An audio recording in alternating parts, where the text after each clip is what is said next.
I can feel the blood creeping up from the heathens. Got will, got fight, got pride, got reason. If they wanna go eat, then you know I'm gon' feed them. If you're coming for me, hope you're ready for a demon. I got eyes in the back of my head, I'm seeing. Take me for granted and you know I'm leaving. I'ma take what's mine with the webs I'm weaving. I could take this crowd from seeing to believing. Got a taste for blood and my tongue keeps bleeding. From the words I spit, so sharp, so freezing, so cold. Behold, frostbite they feeling. I could tear you apart or I could go heal them. Don't believe in fate, don't believe in ceilings. I just need a taste and my mind starts peeling. I don't pace myself, I grind on kneeling. Got lust for change, I just love the feeling. I ain't gonna give up.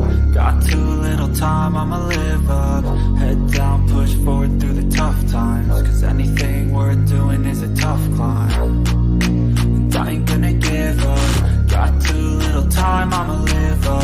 Head down, push forward through the tough times. Cause anything worth doing is a tough climb. Cause I'ma live life for the fight, yeah, I'm here to get it. I got drive, got sight, always have a vision. I go by at night, I be in my feelings. I'ma be fine, need time, and I'll soon be winning. I live life for the fight, yeah, I'm here to get it. I got drive, got sight, always have a vision. I go by at night, I be in my feelings. I'ma be fine, need time, and I'll soon be winning. I can feel the blood creeping up from the heathens. Got will, got fight, got pride, got reason. If they wanna go eat, then you know I'm gon' feed them. If you're coming for me, hope you're ready for a demon. I can feel the blood creeping up from the heathens. Got will, got fight, got pride, got reason. If they wanna go eat, then you know I'm gon' feed them. If you're coming for me, hope you're ready for a demon. What's going on, FM fam? How's everybody's Friday doing? And how's everybody's week? Can I get a oh yeah, if y'all can hear me? Everybody in the chat, spam the chat. Oh yeah. Take after Barry right quick. Can you hear me? Mic check. Let's get into this. Mic check, loud and clear. Appreciate you, Peter. Appreciate you, Supra. Boy, booyah. What's going on, Shannon? Hey, all right, guys, we're gonna talk about some recalls. Why they are out there, and what we do when we do some recalls. I don't know if y'all saw I did a recall on a what was it, that Switchblade, but yeah.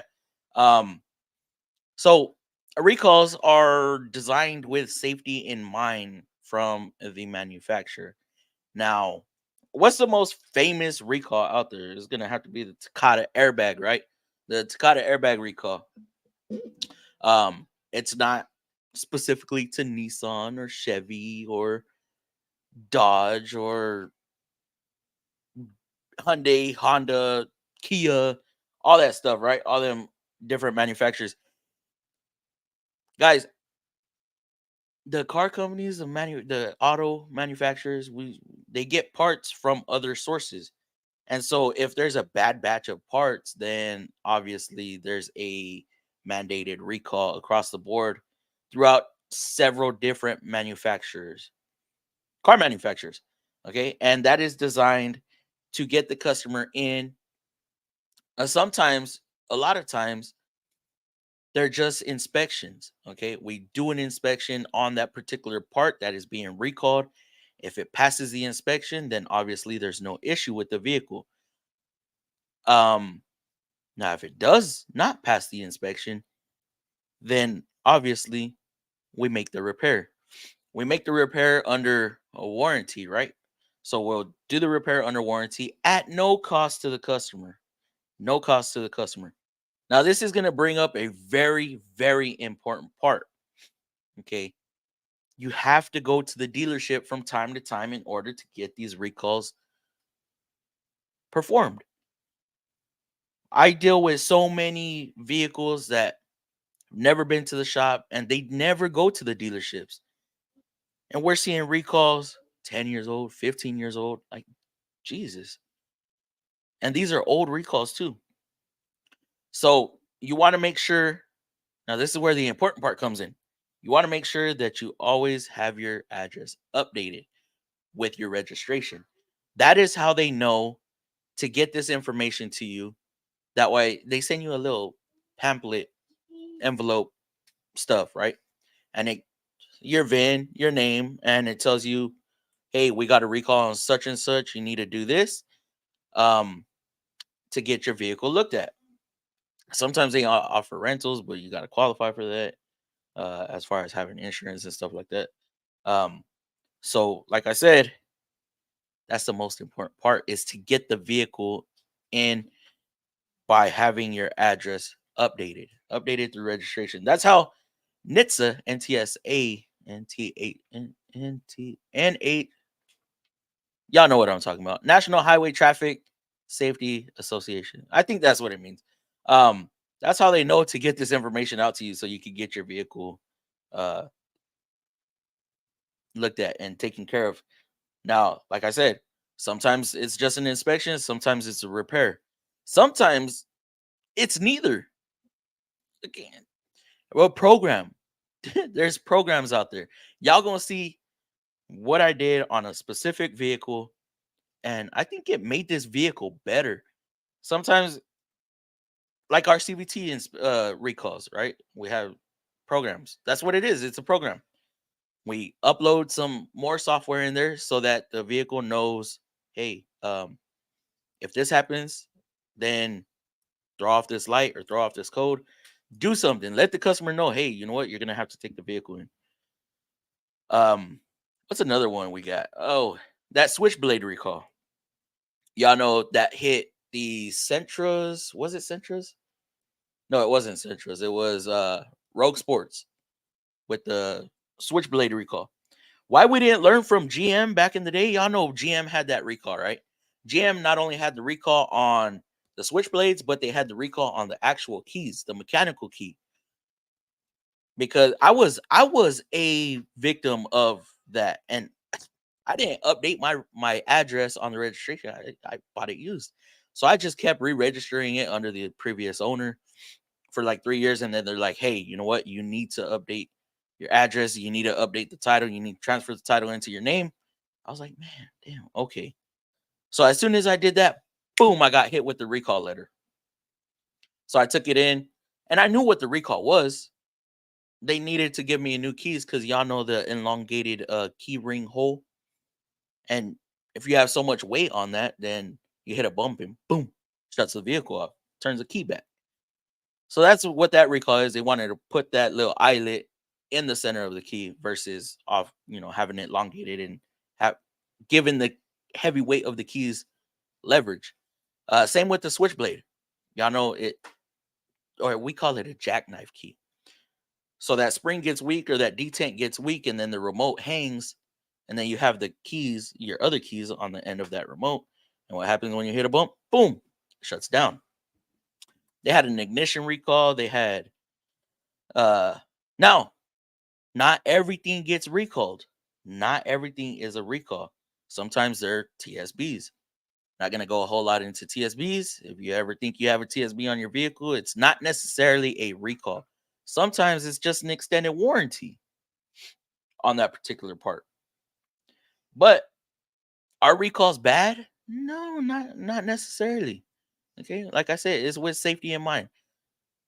Sometimes it's safety, sometimes it's not. I don't think a program is that much safety related. What do y'all think? Some of these programs, um, we have we had a recall out for the radio. What's the radio got to do with it? Anyway, it's probably deeper than what I know. A lot of times I just perform the recalls. But if you're a dealer technician and that's all you're getting, look, okay, this is also opportunities to get vehicles that haven't been to the dealership in a very long time. It's an opportunity to get them into the dealership, and then of course they get, what else do they get free with it? What else is free that us dealer techs and some independent shops do to every vehicle that comes into the shop, into your bay? What is one of the first things we do after we diagnose the problem? We do a multi-point inspection. That gives you a quick breakdown of what's going on with your vehicle.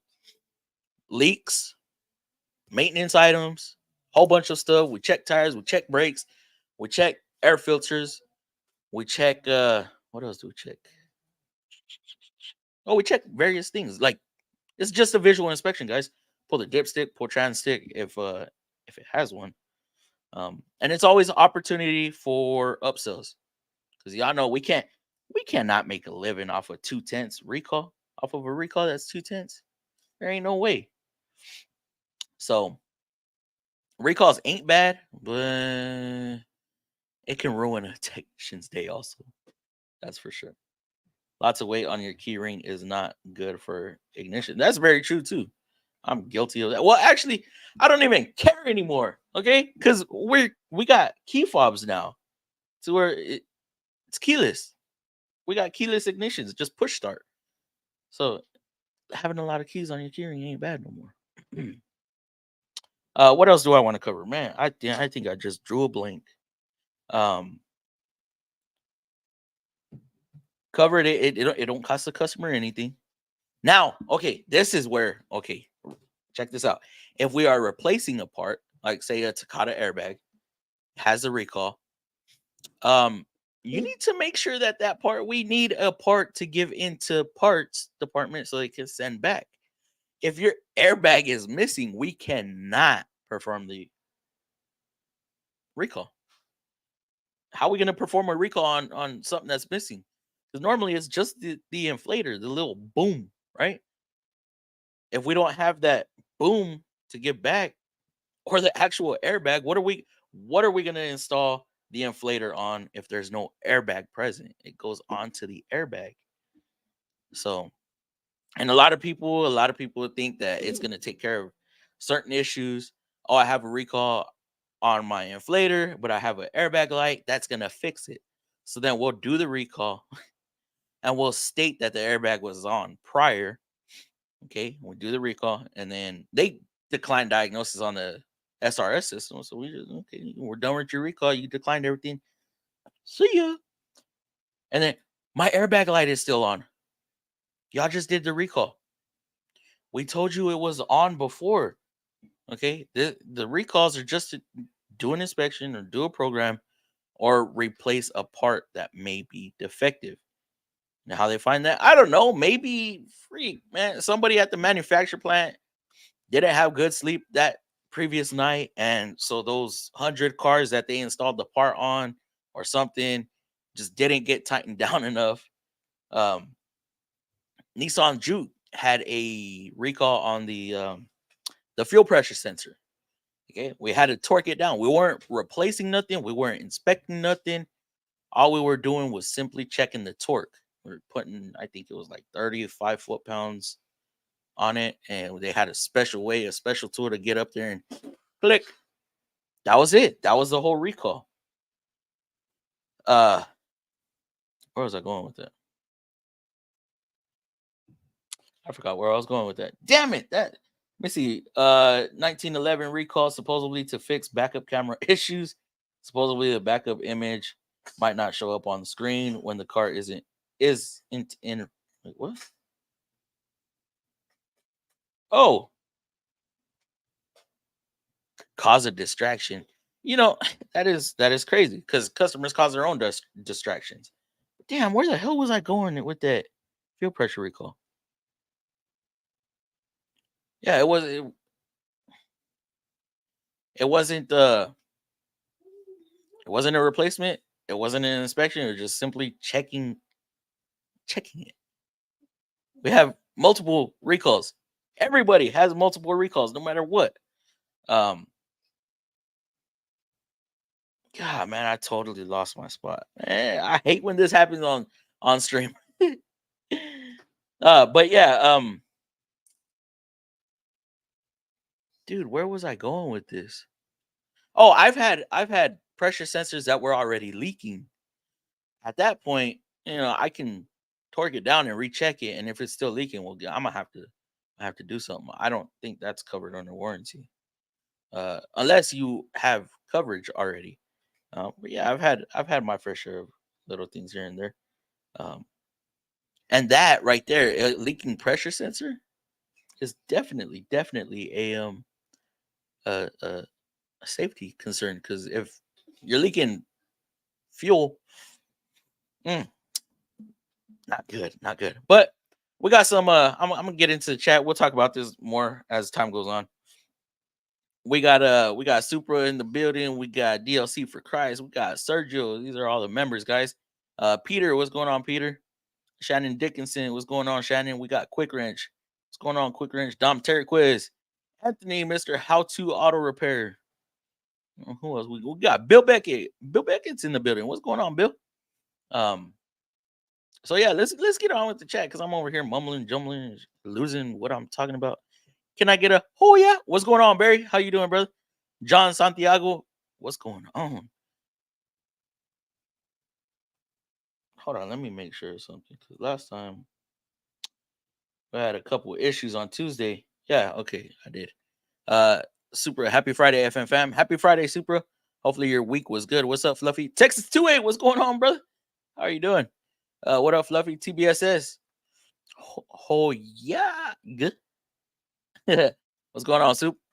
Mr. Fluffy, what's good? What's up? Nothing much, man. Just long days of work, guys. Y'all going I did a whole bunch of man, I probably did like 3 or 4 days worth of shorts on one vehicle.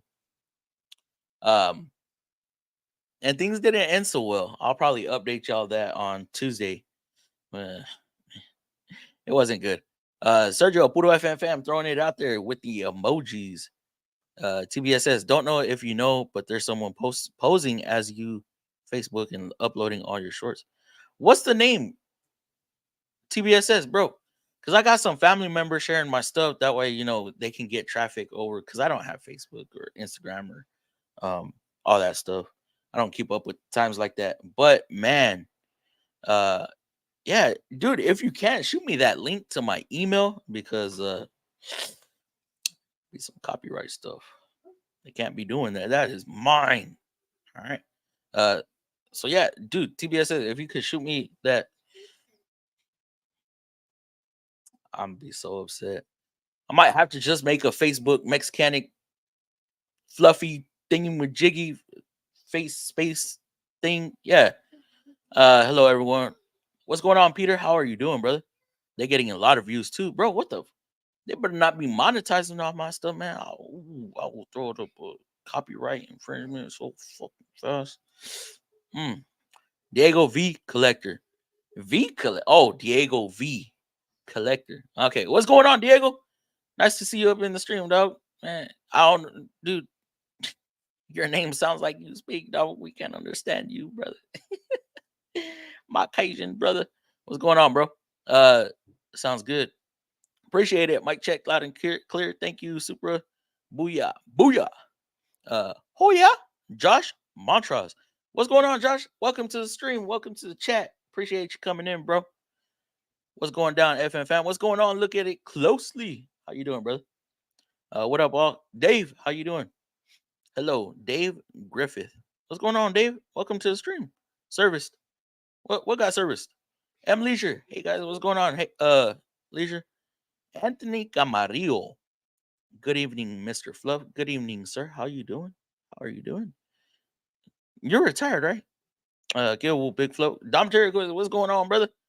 How you doing, Doc? Yo, Anthony. Was it busy? Y'all been busy? Y'all figure out that AC concern, bro? Maybe they may need to make a recall on that. Nah, I'm just playing. Lots of weight on your key ring is not good for ignition. Yes, that is very true. But men and women. But men always have a bunch of keys. Women always have a bunch of knickknacks and toe clippers and nail clippers and hand sanitizers. Them sanitizer bottles are heavy as hell, bro. And they got mace on them and all that. What? What? All right. Hitting it with them emojis again. Appreciate you, Anthony. I got a truck from my sister-in-law. Her boyfriend never checked the recall. Got almost full rear suspension, brand new from recalls. Dude, that is awesome. That is awesome. It's awesome because, guys, that is totally free freaking work.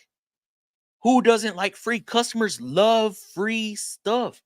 People love free stuff. When you get on the tow truck, you're happy with a freaking free candy, you're happy with a free pocket screwdriver, you're happy with a free, I don't know, whatever else they give.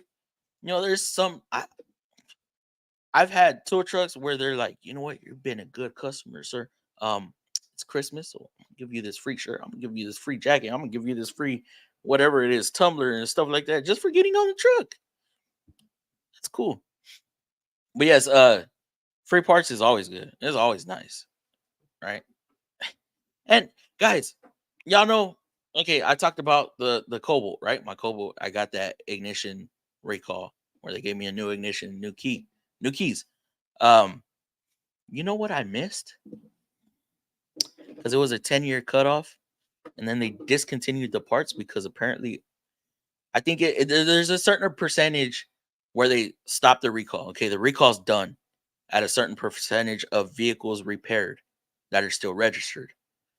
So I missed the damn recall, or was it extended warranty?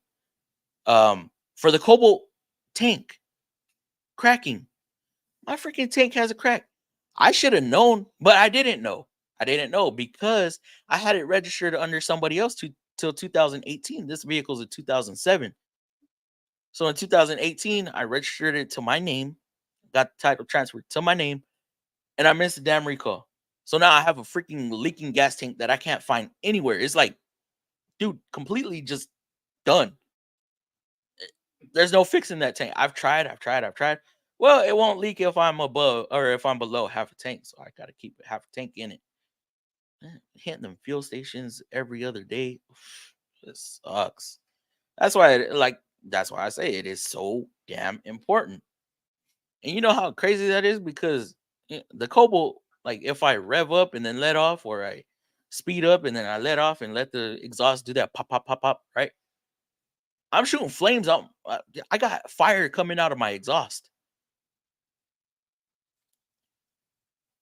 Y'all know if there's fumes coming out, gas tank hitting the exhaust at that right moment, kaboom! Ooh, not good, not good. So definitely, all it takes here in Texas when you do your state inspection, there's a sheet that prints out. Right? Sometimes y'all get it, sometimes y'all won't. I normally throw it away if there's no information on it, but it'll tell you your VIN does have a recall or it doesn't have a recall. So that's another way of checking. I'm glad. I like how Texas implemented that. That's a new thing that Texas is doing. Even though we might get rid of the inspections, but yeah. What up, Porch? How you doing, brother? 1911 recall is supposedly to fix a backup camera issue. Supposedly, the backup image might show up on the screen when the car isn't in reverse, so it could cause a distraction and end a car crash.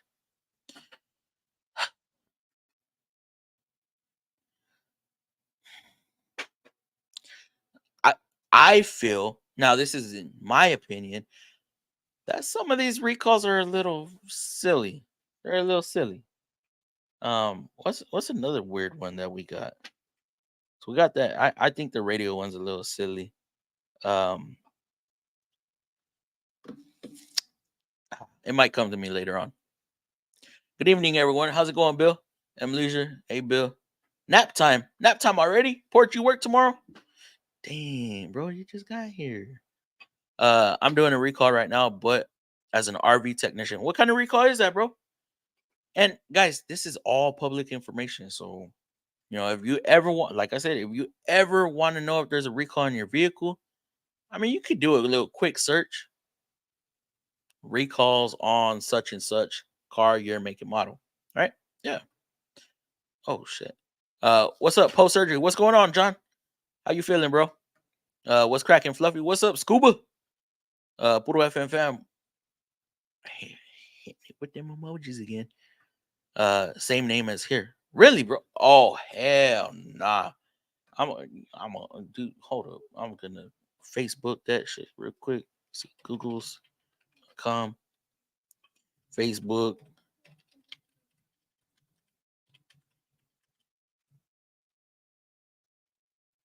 Fluffy Mexican. Oh wait, hold on. Images, video. No, Mexicanic.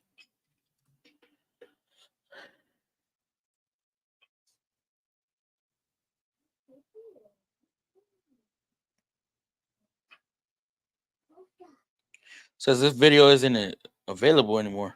Hold on. 1.9K views. Hold on. What the fuck? Hold on. Dude, are you serious?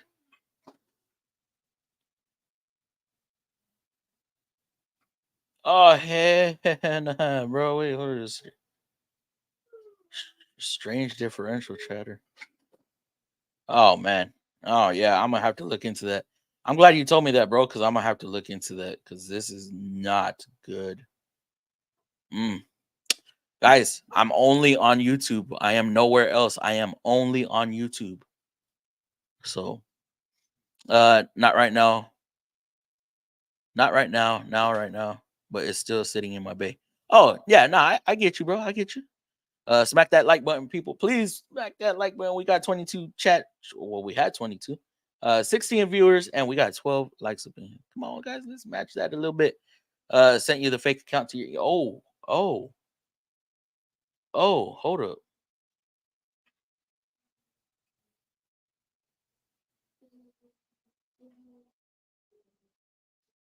For real?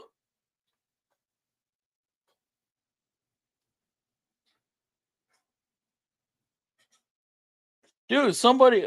What? Well, these ain't. Oh, there is a video. Oh, what? Y'all check this out. What in the world is going on? They legit 4 views. That's my video for sure. I'm a, dude, I'm gonna have to report this shit. What is he? Y'all know damn well that ain't me. They're out here. Okay, yeah, that is my video. That ain't my video. They're out here stealing other people's freaking. That ain't my video either. What the fuck, man?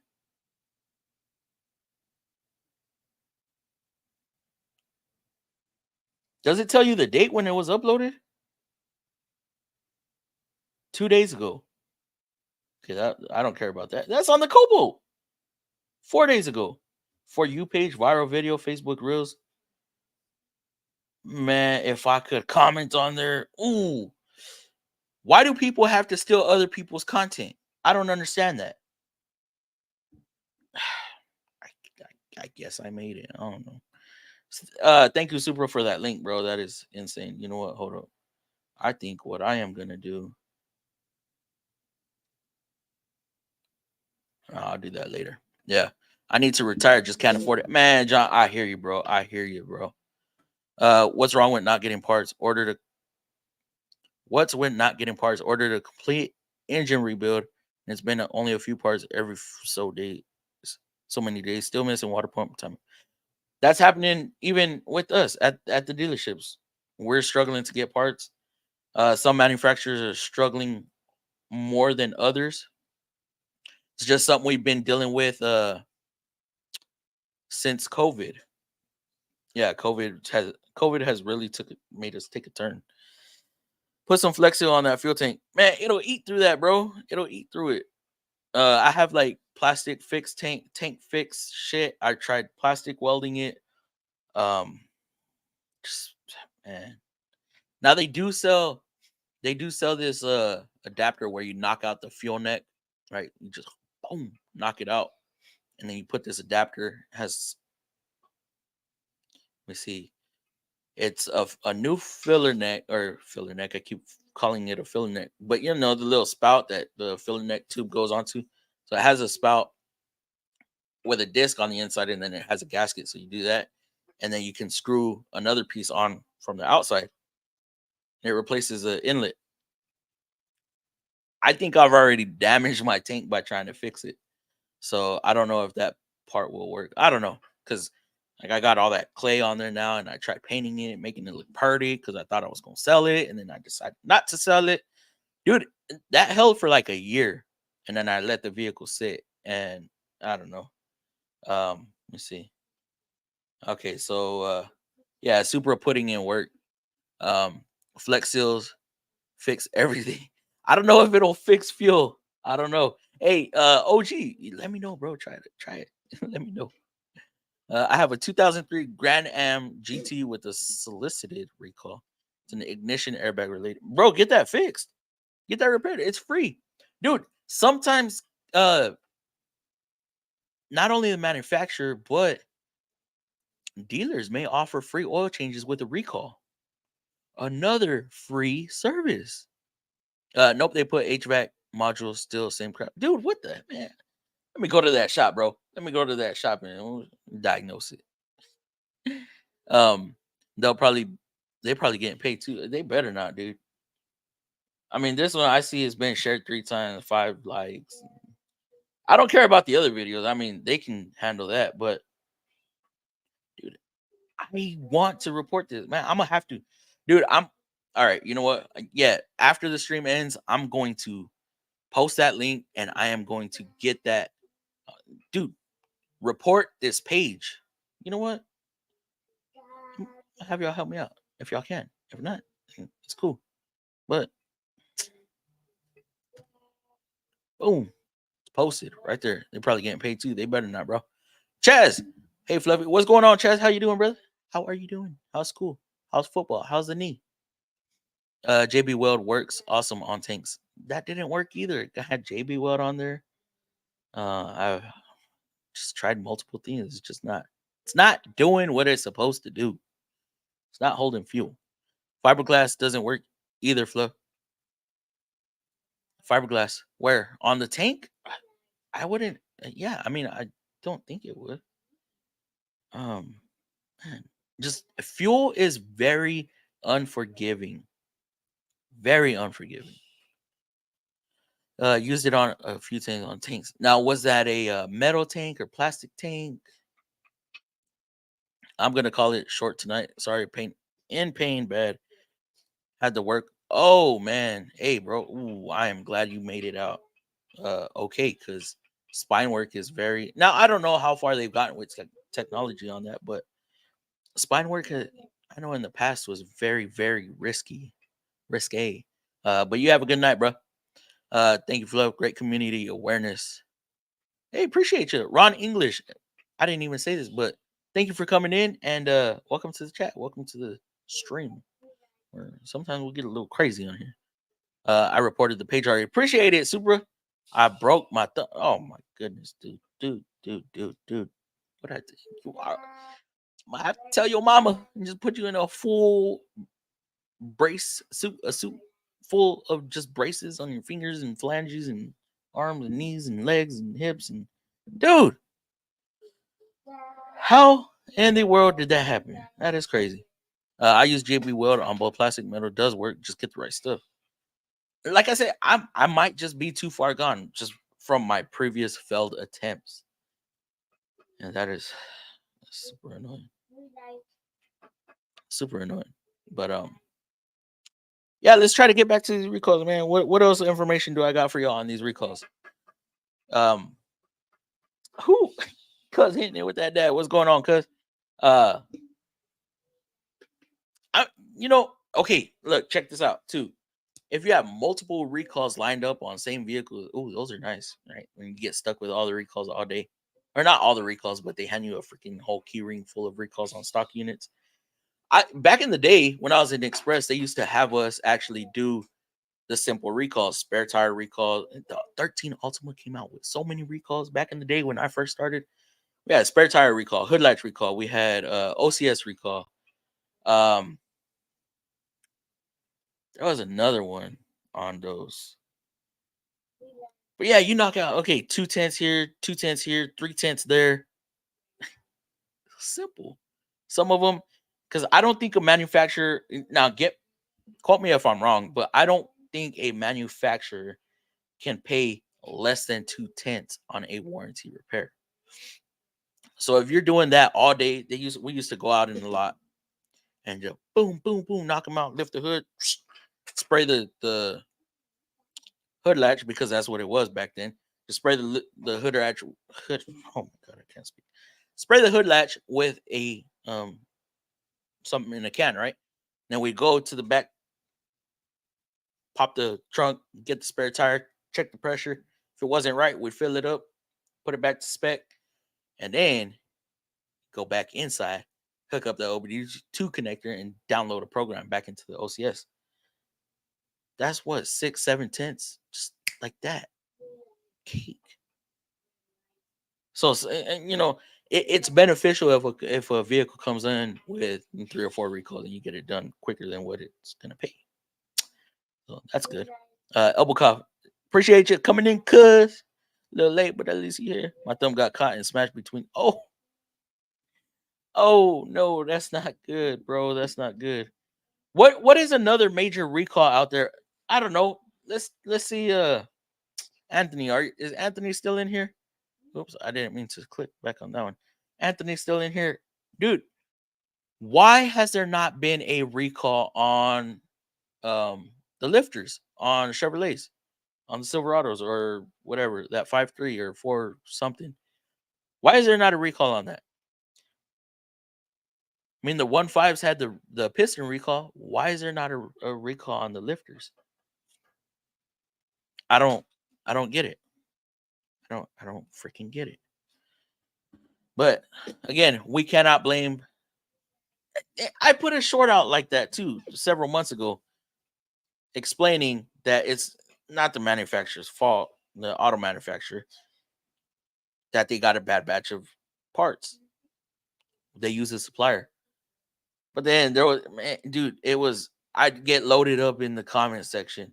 Oh, but it's their fault for choosing them. Sometimes we don't even have a choice. There's either this company or that company, or there's only one company. Like, how is it the auto manufacturer's fault? They didn't know that particular company was going to have such bad parts. There's warranty for them, just no recall. So there's an extended warranty. They got an extended warranty on them, huh? I reported it. Thank you, Shannon. I think if they did a recall, it would be crazy. I think pistons happen a lot, but not as much as the 1.5. So you don't know why they haven't recalled it. And you know what I'm talking about when I talk about the fuel tank recall on the Cobalts, right? Or name, not as much as a 5.3. So, oh wait, hold on. He said, I think if they did a recall, it would be crazy because I think piston happened a lot, but not as much. Oh, not as much as the 5.3. Well, dude, not only that will get dealerships paid. That will get technicians paid.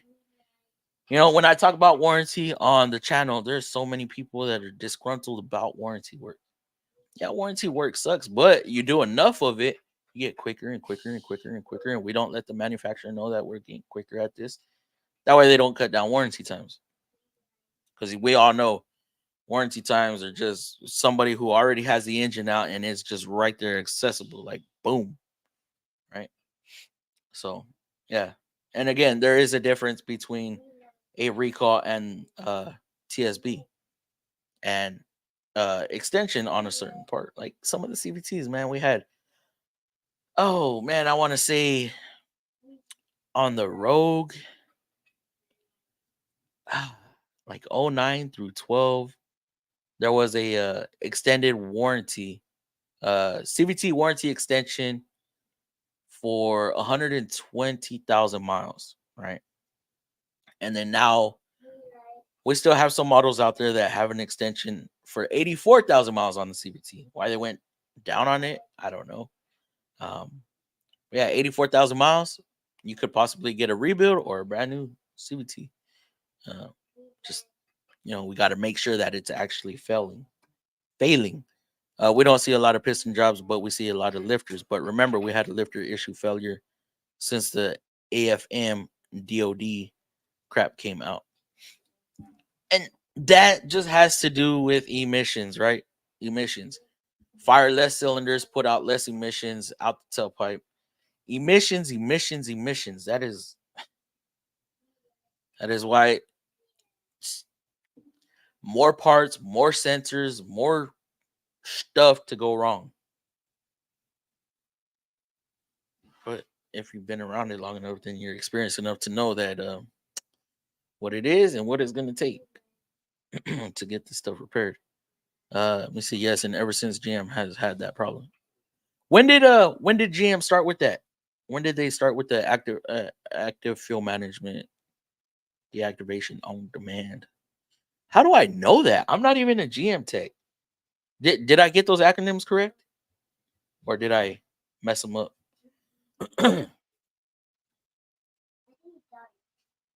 2006, 2000. I can't see that on the little screen. Come on, StreamYard, bring the damn comments over. I think 2006, 2008. So 2008, they started with that crap. Is that when GM? Oh my goodness. Oh, y'all know what happened in 2008 too? Was it 2008? I'm not trying to get political, but the buyout. Did the government force that? Hey, you know what? In order for us to buy you out, you have to do this to your 5.3s. Really? I reported it as soon as. Hey, appreciate you, bro. Hey, I appreciate y'all looking out for me, dude. I appreciate y'all, all of y'all looking out for me. God, that is some crazy stuff. My brother's mechanic told him not to use the 6-cylinder. They got 6-cylinder motor. I thought they only had 4. Huh? Oh, that is very interesting. 2005 it started. That was probably the worst year, man. Why the hell do they do that? I don't. I just don't understand. I don't understand it. I think that's about all the information I got on recalls and stuff. Now, I could read a whole freaking article, but that's probably going to cover 1 or 2 recalls, and they're probably going to pick on Nissan, CBT, and stuff like that. And what's crazy, guys, for y'all that do recalls, and sometimes we have to add a part, right? Add a part to the vehicle, and the vehicle already has the mounting holes. They already got the mounting studs. They already got. It's like they knew this was gonna happen. So if they knew it was gonna happen, why didn't they just do it? Why didn't they just manufacture the vehicle with these parts on it? Okay, I don't get it. I don't understand it.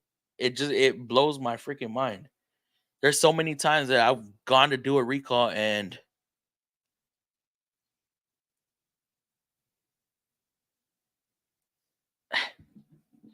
it's weird. I saw one is what the hell? Hold on, you're gonna make me go look again. There's some insane stuff. Now, is it my video? I mean, is it my video? Let's see, 2 shares. It's not telling me how many views it's gotten. Do I need to make my way onto YouTube onto? I don't have volume. Do I need to make my way onto Facebook? They gonna oh my god, they gonna get me in trouble. That is not me. That's me. What the dude? This is crazy. Wow. I reported it too. Appreciate y'all, bro. Appreciate it. But Anthony, you trying to come on tonight? Can you come on? You got your stuff working? See, I may not know the correct numbers. Uh UT, we pulled a 62-foot Valiant, 1927 miles. He commended about the eco mode, and he drives his derby car. So, huh? Interesting, bro. Yeah, one that you were showing oil heater on the oil pan. Dude, what? They stole that video? Oh my goodness. Dude, and they're like religiously posting. What was this one? They're just grabbing whatever videos they see of mine and just posting it. CVT fluid, that was recent. There's a strap on cart, that one was recent. It was when I removed the steering wheel, Harbor Freight tool. And they're still in a bunch of multiple people's videos, dude. Rust, that was not too long ago, right? I wish I knew how many views these were getting. Holy crap.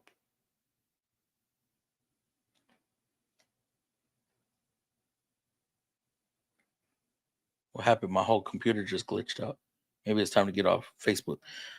Yeah, I'm down. All right, bro. Let me send you out the link. Let me send you out the link. Let me send present. Oh no, not present. Invite. Copy. Where's Lakes at, man? Where's Lakes? I want to talk to Lakes. Hold up. Let me see. Oh, boom, right there. Oh man, yeah. Also, man, hold up. Speaking on warranty, right? I think I'm not gonna say that. But I had an issue with an alternator, right? And I showed me using the machine that I have to use to prove to warranty that this alternator had failed. Y'all know how many people in the freaking comments were getting after me about, oh, just check voltage at the alternator and this and that and blah blah blah, and that machine's for lazy mechanics and blah blah blah. And what? No. Okay. I know how to check a freaking charging system. I know how to check a battery system without using that freaking machine. And they were getting after me saying that it's for warranty. Warranty. This machine prints out a certain code and it relays it back to Nissan, and we have to match up the code in our storing and do all this other stuff. We can't just say, oh yeah, the alternator's bad. Why is it bad? Well, because I checked it. Warranty's not gonna say, okay, yes, you're fine. No, prove it to me. Use the machine. Did the machine say it failed? There's many times where there can be an issue and the machine will constantly pass a battery, pass an alternator. I don't know if y'all remember, I had a vehicle um, came back like 3 different times complaining that their battery's draining down overnight and this and that and the other. Couldn't never duplicate it. Test the battery, nothing. Parasitic draw, nothing. I think we had a stream about that too, talking about, you know, right ways and wrong ways of doing parasitic draws. And I was getting less than spec. I think I was drawing like point 0.2, what was it? 2 milliamps. And spec is 35 milliamps, between 35 and 50 milliamps. And it kept passing and passing. I let the vehicle sit for 2 days because I got tired of it. Let the vehicle sit for 2 days, and then I finally tested the battery without cranking it. Let it sit in a stall, and it finally failed it. It took 3 or 4 days for this vehicle's battery to finally fail. And guess what? I got paid. Anybody want to take the gander? That is at 5K comments. Oh fuck hell, man. Yeah, I'm irritated with that. I don't like that somebody's taking my work. I work hard to put these videos out, guys. It's a lot of work. There's sometimes I have to record the video multiple times because I mess up on what I say. Like, I don't know if y'all saw when I just send that right now. I don't know if y'all saw when I cut that rotor wrong. I didn't go in far enough, and I put the pads on. I said I said I said what I did wrong, and people are still telling me that I put the pads upside down. No, I didn't put the pads upside down, backwards, whatever you want to say. I just didn't run the machine in far enough to the center of the rotor. But I had messed up when I was talking, and I caught it after I was editing it. I was editing it. I said, just because I'm a master tech don't mean that I mess up. What? I meant to say, just because I'm a master tech doesn't mean that I don't mess up. Okay, we all mess up. Everybody messes up. We ain't perfect. We're human, but we try to be as finely oiled as we can. So Quick Wrench, I sent that link out to you. Hopefully you get it real soon. Anthony, I sent it out to you as well. 2007 was the first year. You might have seen them. AFM 5.3 liters for the most part. 2008. Some other models had it as early as 2005. What models had it then? Tahoes? That is at 5K comments. That is insane, bro. What the hell? Really? I got you. That is at 5K comments. That is. What up, Flip? What up, bro? I saw a quick one just said, I'm almost like 100% sure it was 2005. Either way, You said on some models, other models. On the 5.3. Oh, yeah. So the 5.3 is what had AFM. Only the 5.3. or was there other ones? 6.0s didn't have it. Who started it? I mean, like what model Mm. started that? I believe the trucks. The trucks, so the Any Silverados. Silverados, anything that had a 5.3. We actually had, long story is during COVID, we actually I replaced an engine on like an '06 or something like that. Mhm. But it originally had a 4.8, and we couldn't get a 4.8 for some odd reason. So we ended up putting in a 5.3 and didn't connect the V-loam and sent him on his way. So is that y'all's way of disabling it? Um, I mean, they didn't have any check engine light. They didn't have nothing. I mean, as far as I think because in that ECM, it wasn't programmed for it anyway. So Oh, basically, he had a 5.3 that had collapsible lifters, but they weren't. They couldn't obviously turn themselves on or off. gotcha. What's going on, Diesel Boss? Starting a party without me? Hey, Kevin, I sent you a link, brother. So if you want to hop in, you're more than welcome. Hey guys, sorry I had to put the kid to bed. Hey, you good, Sergio? You good, brother? I think Impala 5.3 had the tooth. Oh, I forgot about that. Man, I haven't seen one of those in a long time. The Impala's not being made anymore, right? No, yeah, Is it? yeah, Impala and the Malibu, they're the same car. Man, that is crazy. It's insane how many cars are just being discontinued, but we're gonna save that for a whole nother stream. Let's see. AFM was available with the Gen 4 LS. I did not know that either. I have two 6.0 2005s. They are not AFM. What is that? What's in the Blazer? In your Blazer? See, that started in 2007. That's crazy. That is crazy, bro. Let's see, we're gonna wait for a couple more people. You know what? I'm gonna send Lakes a link too. He probably out at Dave and Buster's again. Let's see. Boy. You know who? Oh, I know. Chris ain't. I think Chris is with family.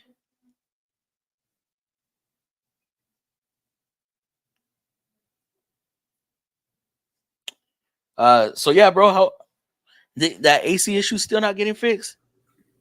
I actually just asked about it yesterday, Mm.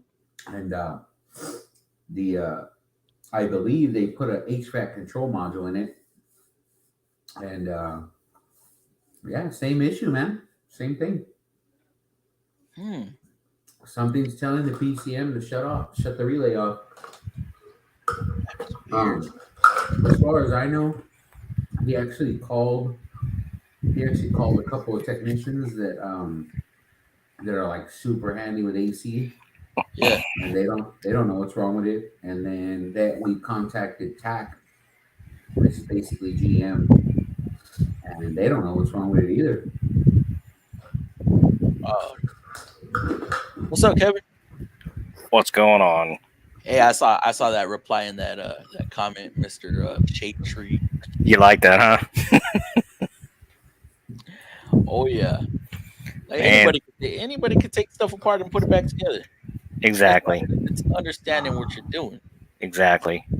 That's the hard part. You can't just tell someone about it. It's like you can tell someone how to build a house, but it doesn't mean they're going to be able to do it good. Yeah, and I mean, I'll admit I did screw up a little bit on that one. Everybody When I does. when I swapped the coils, I could have just easily looked at the boot, knowing where they spark through, where they arc through. I would have caught it, and not been able to, or not needed to see if the misfire followed. Could have just simply pulled it out and been like, "Oh, yep, that's the issue right there." I Eh, wish it were that easy Just people sometimes. talking. What's that? I said I wish it were that easy sometimes. Oh yeah. man, We had a guy. He actually came in. So he got an oil change. Blue Kids did his oil change. He left. He made it down the street. Instant dead hole. Damn. All he did was an oil change. we didn't realize that it was like a 2016 Suburban, Mhm. but it had 190,000. It had 100. Okay. Had 190,000 miles. Guy uses it for Uber. So my buddy was like, "Hey, bring it in. We'll just look at it real quick. We'll move spark plug, move coil. Yeah. Nothing worked. We're like, you know what? It's gonna be a lifter." And in the end, long story short, because they gave it, close the door, Papa. They gave us the paper. I didn't look at it correctly, and it said cylinder six. I thought it said cylinder six misfire with a P0300, which is a random misfire. Yeah. It had a P0300 for random misfire, but it had a cylinder six injector circuit code. Oh We shit. pulled the rocker arms out of it, which granted only takes 2 minutes. Yeah. I mean, but we pulled it apart and we're like, oh man. I look at the paper, I'm like, you idiot, bro. This is an injector. We did all this for nothing. I was like, if I had known that if I had seen that from the gate, I would have never touched this car. I would have told me, bro, you need an injector or it needs to come apart to at least, see what's going on. Yeah. Yeah, I've done stuff like that before. Yeah. Just Sometimes overlooking we it. just overlooking not the reading paper. not reading the full complaint or dietary or whatever. The whole I had a service writer sitting with a customer in front of him. I'm sitting here watching him. He's typing out what someone on the phone is saying to him instead of the person that's in front of him. So the cars got switched, and I didn't. And I was kind of like, I was the one that got the car. I'm like, this is not the same car you were just talking to. Yeah, like, dude, you swap people around, man. You got to pay attention to that. And I'm glad I caught it because someone would have gone in and replaced an engine or something stupid like that for an electrical problem. Like, yeah. Oh yeah, they be people make mistakes. It happens. Yeah, and there's I'll relate this to just everyday life. You ever be texting something and you're talking to somebody at the same time and you end up typing what you're saying? Yep. And you're like, oh shit, didn't mean to do that. I've done that, but I never sent it. Yeah, you catch it. I got bad dyslexia sometimes. I'm sitting here, I can read everything backwards and say it backwards, and I don't notice it. I'm like, oh shit, I just said that backwards. Like, I'll say numbers completely backwards because I'll read them instead of left to right. I'll read them right to left. I'm like, oh shit. Yeah. Without a beat.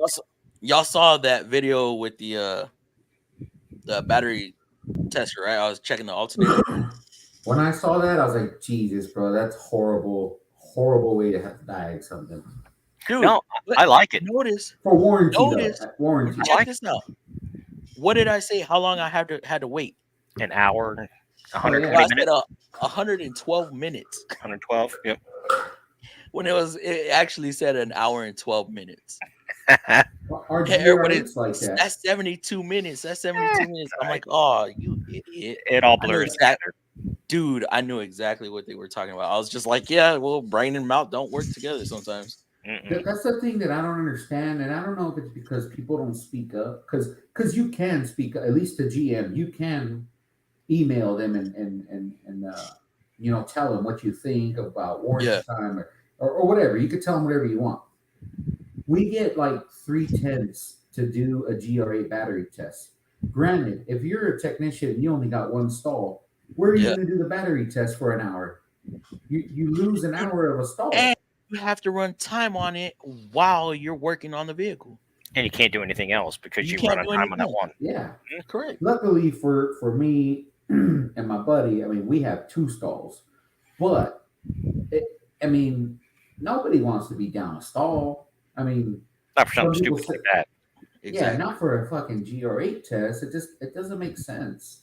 And then, again, they only pay you 3/10, 4/10, whatever it is, and you gotta sit there for an hour until that battery either. Sometimes they have to charge because they're low on charge, or If you're lucky, it's got a bad sound, you're automatic fail within And 10 minutes.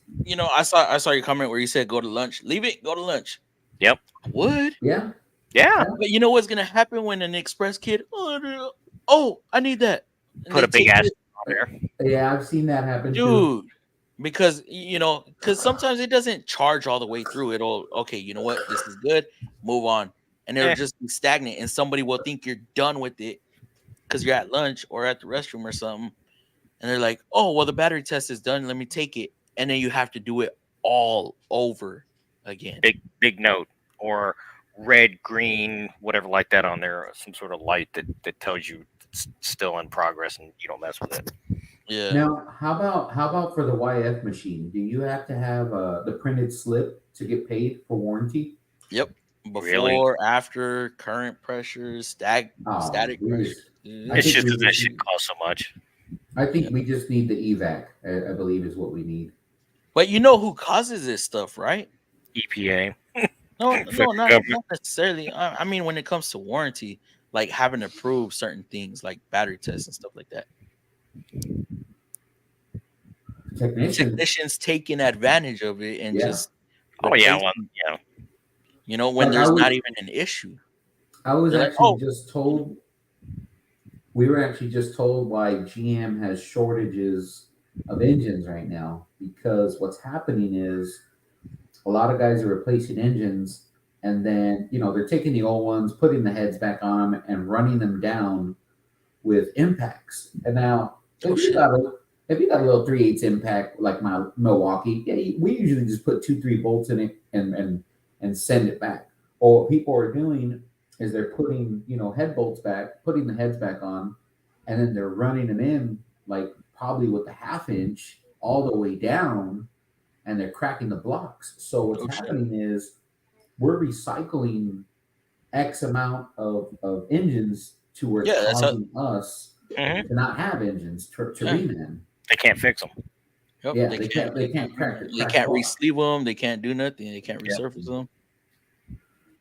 Crack blocks is what's happening. So I Yeah. mean, and it's a big number. It's a highly big number of what they're scrapping. So Yeah. technicians are creating that. You know how you fix that, right? Well, Charge the excuse me. You charge the technicians back. They'll stop that shit in a heartbeat. Oh yeah. well, they charge the what they end up doing is they charge the dealer back.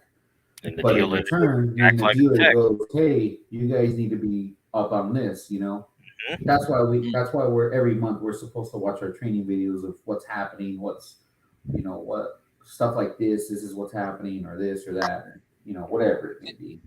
See, and that's the thing with warranty times too, because hell, we had a recall come out that paid, I don't know, 8 hours at first, and the technicians weren't running enough time, so they Mhm. knocked it down to like 2, 8, almost 3 hours.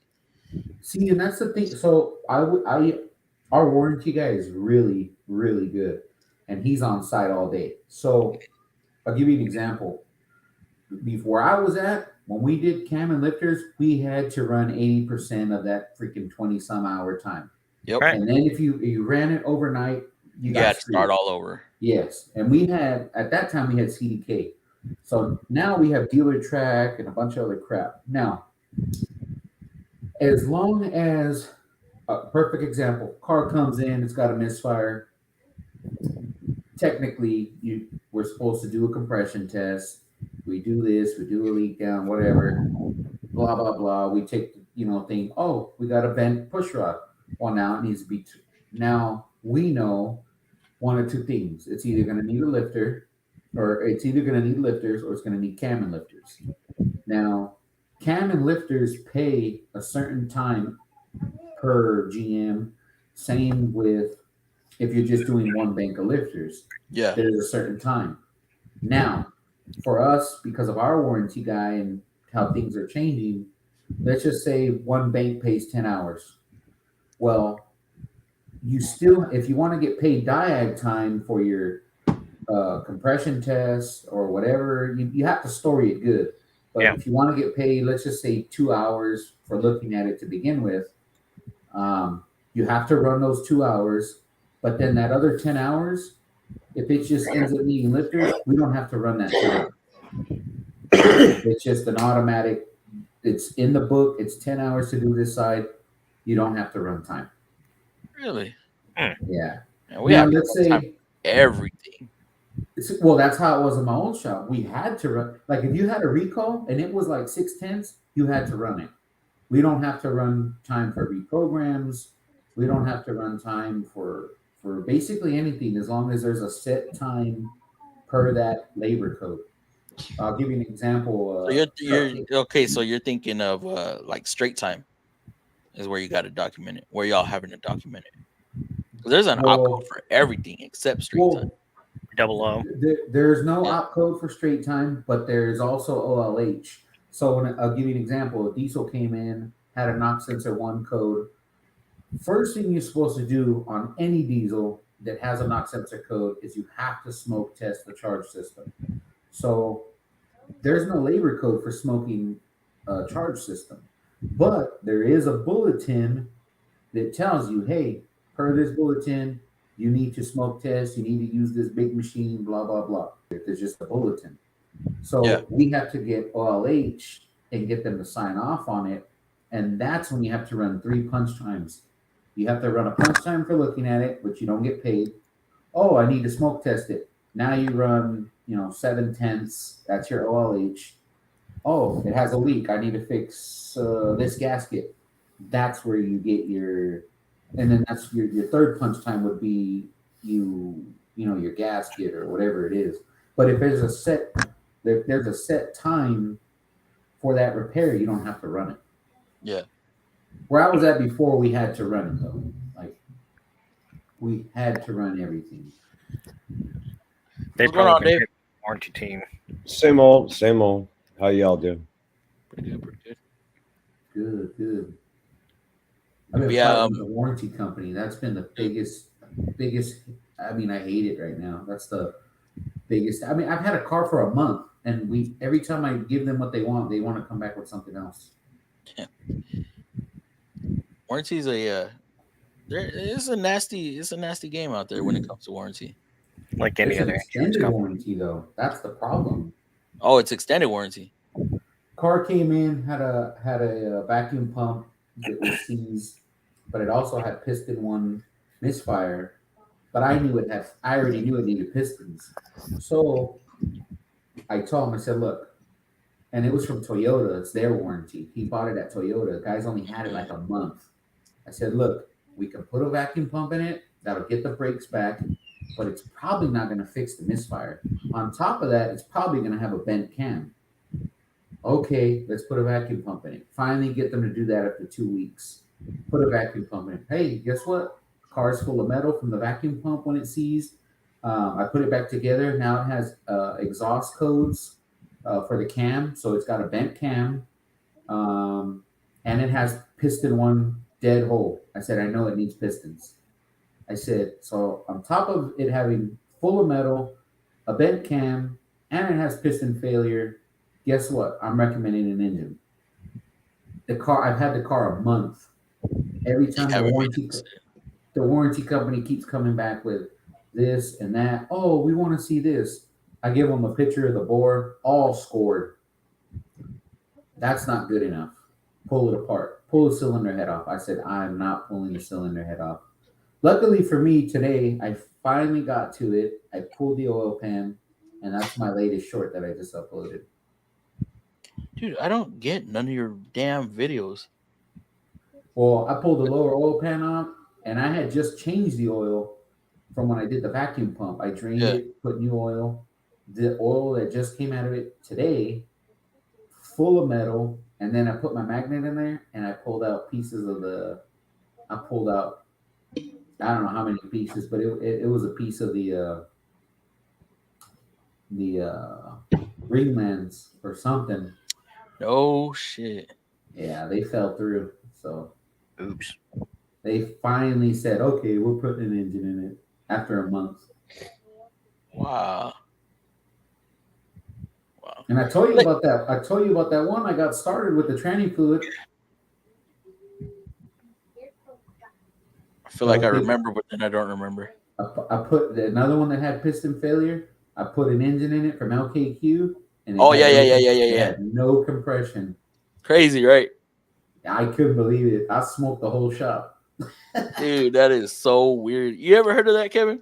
Oh yeah, That is fluid is a insane. lubricant and a cleaner. It's a massive detergent. Like anytime I'll do something, I've I'll put never seen it happen. in transmission fluid and do the same thing. It'll clean them out. That is Yeah. crazy. I just never seen one come to us with no compression, and then Depends on how long it sit out in the yard. Had I Exactly. known this was gonna actually work, I would have made a video on it. I would have made a freaking video on it. You couldn't see shit because Yeah. you're smoking out the back. Well, luckily our shop, we got exhaust going straight out our I big got door. Well, So- I was leaving today, and the rider goes, "Hey, remember that one you put an engine in the other day?" I was like, "Yeah." They're like, "Oh, it already blew up." No, She was like, "Yeah, the guy said that it's leaking coolant everywhere, and the belt fell off, and he's still driving it." And I was like, "What do you mean he's still driving it?" She's like, "Yeah, he drove it to work." I was like, "Oh man." What? I had a guy run through some water and hydrolock his motor. That's fun. What Bent kind of? all of that. 3.5 on a Charger.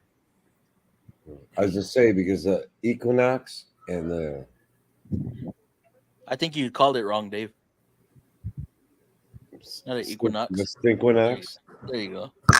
There you go. I think the Malibu with the 1.5 turbo, the way they have the Uh-huh. air ducting set up, you run through a puddle that's a little bit too deep, you're gonna suck water right in and hydrolyze that motor. Fucking 12 inches of water. Yeah, Charger did the same Damn. thing. God, it dude. was- I see them all the freaking time, man. Motors are fucked. They're just fucked. 6.0 in the Blazer. That sounds fun. I've only seen one come to the shop one time. It was in my old shop, and it was when the new trucks had just come out.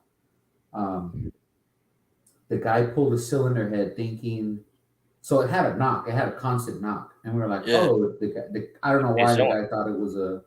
I don't know why the guy thought it was a lifter, but he pulled the head off, didn't find nothing, put it back together, and shop foreman came over and goes, "You don't know what that is?" He's like, "No, like I thought it was a lifter." He goes, "Listen to it," and it ended up being so they ended up tearing it down, and one of those pistons was shaped like an S, but it's still rod round. knock. Mm. Yeah, rod knot. And he hydro locked it at one point. We've had vehicles come in with hydrolock, right? All the insurance companies, they have the audacity to tell us to remove plugs, crank that motherfucker over, and then see if it'll start. Sometimes it happens. It happens, bro. It happens. But now, whether or not it damaged anything is got a 50-50 shot sometimes. And then they go, okay, it's running. Bye. What? Yeah, Dude, I would just start it without doing that.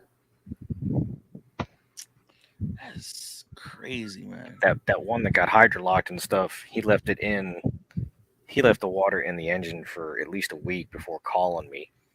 And it would spin over, so all the water was already gone, but he couldn't get it to fire up. So I got it. Compression. I think it had like 35 pounds of pressure on every cylinder. I'm like, dude, you either F something up or the piston rings are rusted so bad that they're just not sealing compression. So I said, I'm going to give this a shot. I'm going to try this. This will save you a motor. I ended up putting an entire quart of transmission fluid not in each one, but throughout all 6. Mm-hmm. Let it sit there for like 2 days. Came back, fired it up, put the plugs still out to push out all the fluid and stuff like that. Put the plugs back in, and SOB fired right up and smoked, but it ran. I'm like, there you go. Damn. Just all the piston rings were just frozen and they weren't sealing. You think that'll work with like when you get a vehicle in, sludge, misfiring, compression's down? You think using a transfer fluid will bring it back? That's different. Yeah. It's the same thing though, because okay, so let's just say you got full of sludge. Mm-hmm. When I've seen This was years ago. I was like 18. I was at Jiffy Lube. We used to have a gallon of a detergent. I don't know what it is. I don't know what it. I can't even remember the name of it. And so there would be cars that would come in. I mean, we pulled the plug and nothing came out. You got to stick a screwdriver in that bad boy. We would close it back up, put a gallon of the detergent, let it run for 5 minutes. You pull the plug and everything comes out. I mean, Yeah, everything. That's Tranny good. food And, will do the same. Let me hit these comments real quick. Lakes, all right, bro. We'll see you in a bit, hopefully. Hi there, AC. Who's AC? Oh, Anthony. Right. Okay. Well, James already here. I have a 2015 2.0 LT engine, or 2.0, 6.2 LT engine. It also had an AFM, has since been removed. Oh, So really? now, do they all have that or no? Yeah, you know what? My buddy just did. I don't think I uploaded a Okay. short, All right, but this boss. Camaro. He just worked on a 2021 or 20 Camaro, and it had a lifter go bad. I didn't even know they had that. I didn't even know they. I could have swore they didn't have that. But I guess it does. Tyson, Mac tools are pretty damn good. I will admit, I like their tools. Bottom line, even though Quick Wrench already told you, but Mac dealer quit. What happens to the bill I have with him? Like he said, it all depends. Was it truck account or credit account? Now the Credit reason why you want to get in contact with Mac if it's a corporate account, because it's your credit. If you don't have a Mac dealer for a month and you're late on your payments, that's gonna affect your credit. Yep. But if it's a truck account, like Dave said, don't worry about it. His gain or his loss, your gain, to a point, to an extent. Yep.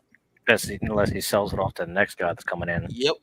So when you get a new Mac dealer, if you get a new Mac dealer, what's going to happen is, in order for you to get an account on his truck, he's going to have to buy out the other account. Yep. And so you're able to make purchases through him, or you'll have to actually get in contact with your old Mac dealer and see what you need to do. But yeah, depending upon how much it is. Yeah. So if you owe a few $100s on it, you might be good for a couple weeks. Just expect to have to pay that that account again. A debt's a debt, no matter who it is. Exactly. So I saw that. From tow truck to tow truck, they'll buy out the other person's account, and all their inventory too.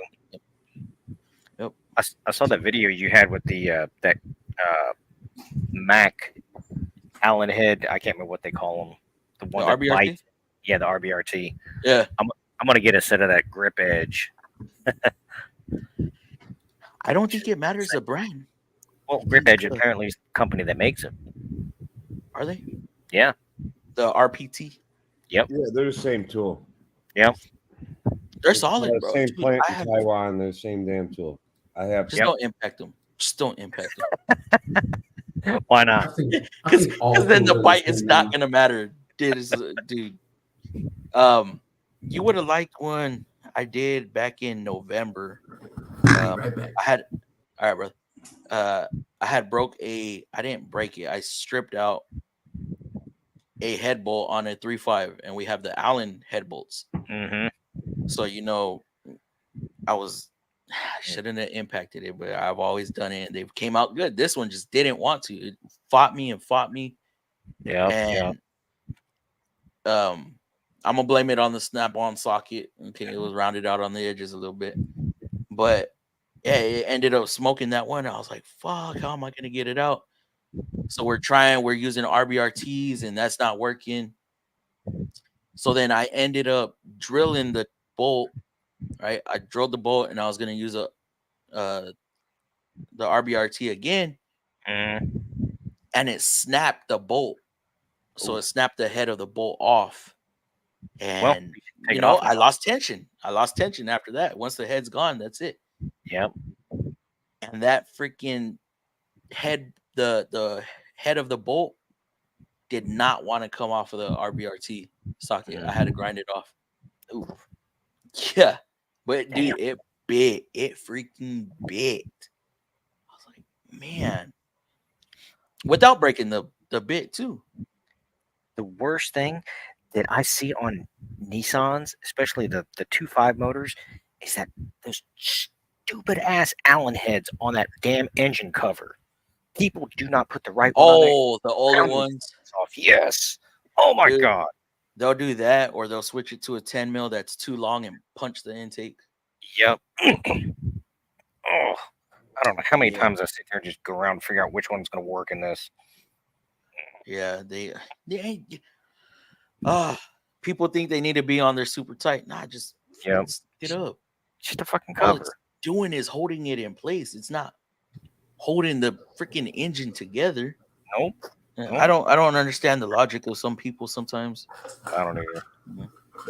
I guarantee you I can make a video of me impacting that on with the small impact, and somebody's gonna complain that I didn't torque it down. You don't need it torqued. Good. Just gotta be like Rain Man Ray, and you freaking take your gun and go click. Oh yeah, him and his There was a quirky guy that neck. got fired for doing that with the trans fluid in a car. He actually got told on by his coworker. That's what got him fired. But It was not torquing the pan or what? no. Putting trans fluid like as an engine flush. He Oh, yeah. So we didn't have any more of the engine cleaner. So he sold the customer engine flush. Realized we didn't have any more. So he used tranny fluid, and I guess him and another coworker were like having issues. Mhm. So the coworker told on him to like the higher ups, and so they came in and they did inventory to see, if he was lying or not, obviously, and they saw that we didn't have any. So how could he have sold it if we didn't have any? So they fired him.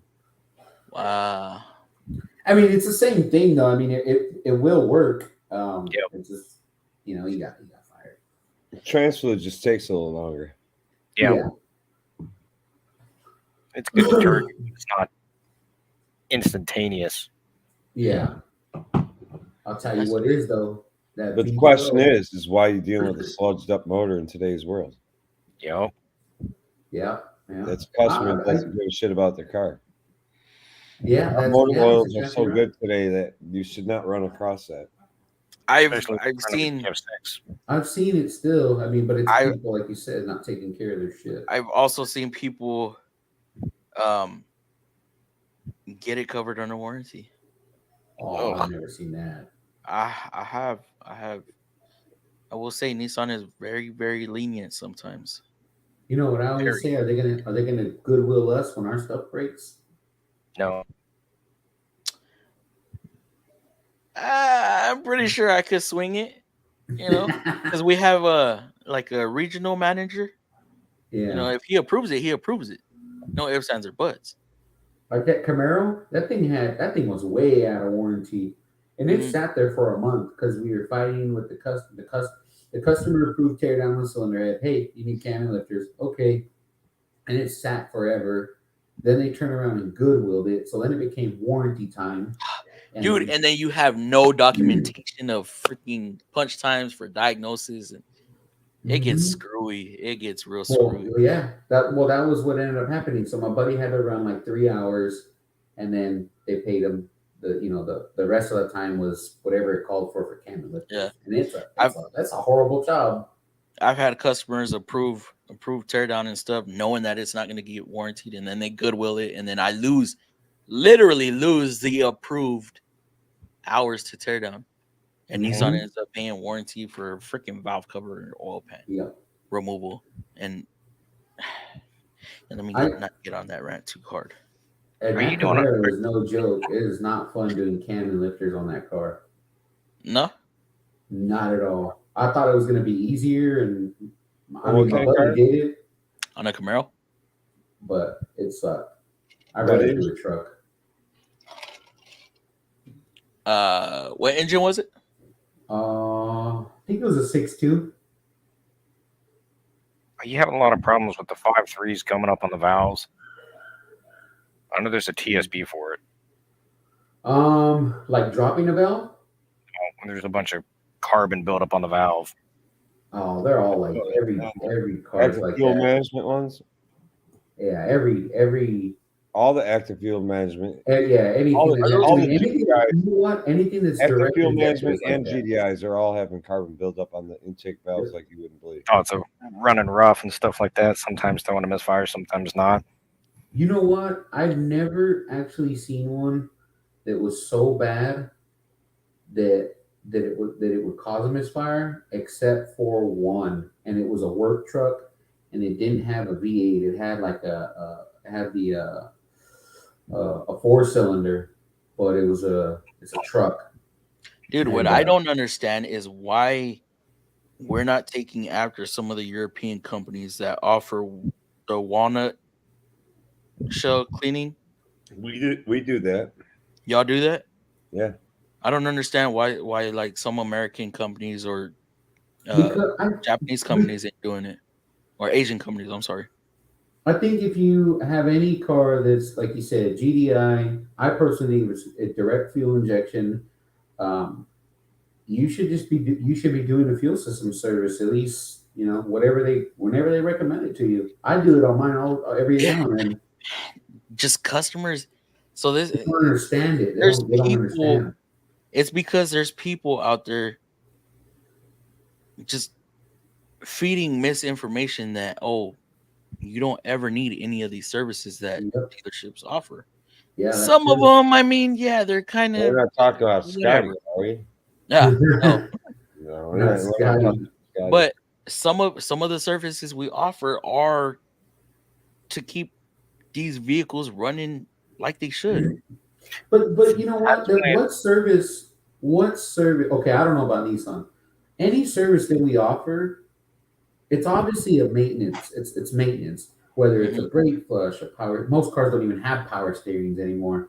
No. But it's brake flush, a 3-part fuel system cleaning, which is good.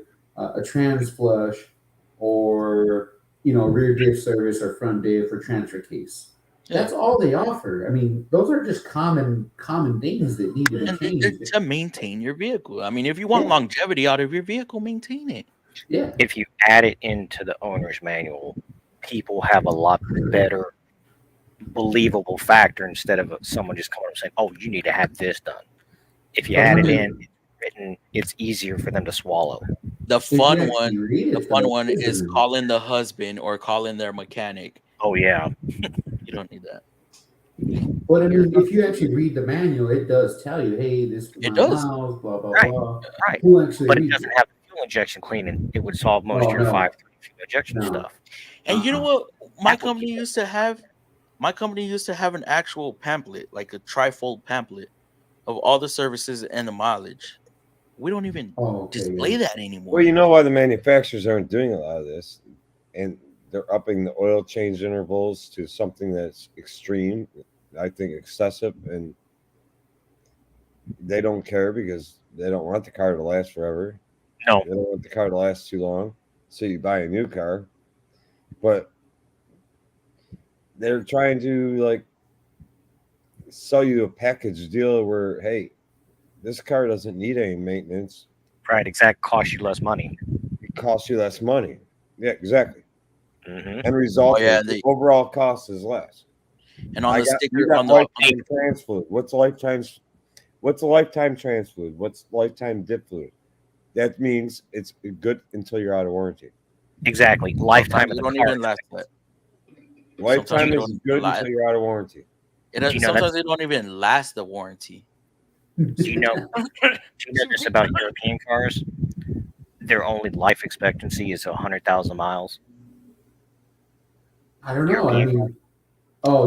Oh, yeah. You know, I have That's so when they say many. lifetime. I have so many extended warranty inspectors that come through, and all they do is trash talk BMW and Mercedes, and Yeah, for once all they hit these 50,000, what they leak it's everywhere. like, Ever yeah, worked every on 50 them? or 60,000. No, not working on them. When No, they you go and ever inspect worked them, on one? oh hell no, Those I things do. are a son of a bitch. And yeah, Dude. after 60,000 miles, you better have a big checkbook. yeah, Yes. because you need a whole engine reseal. Yep. Yeah.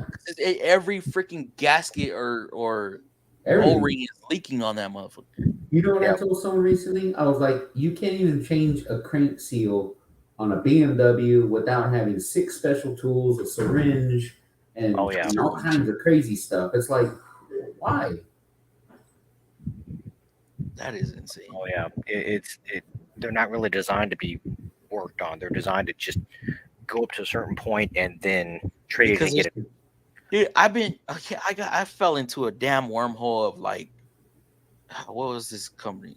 Like modern or big company, right? They were talking about uh Chevrolet and who the Dodge brothers and stuff like that, right? And they ended up getting into episodes of Lamborghini and Ferrari that these vehicles had no intention of being reliable. It was all looks and power. Yes. And that's, to me, that's what a BMW, Mercedes, all them German cars, to look nice on the Yes. weekend, not get driven No, daily. not a daily driver. And for rich people is what it was. That's how Over you in show that Europe, you had money. they're cheaper over in Europe, so it doesn't matter.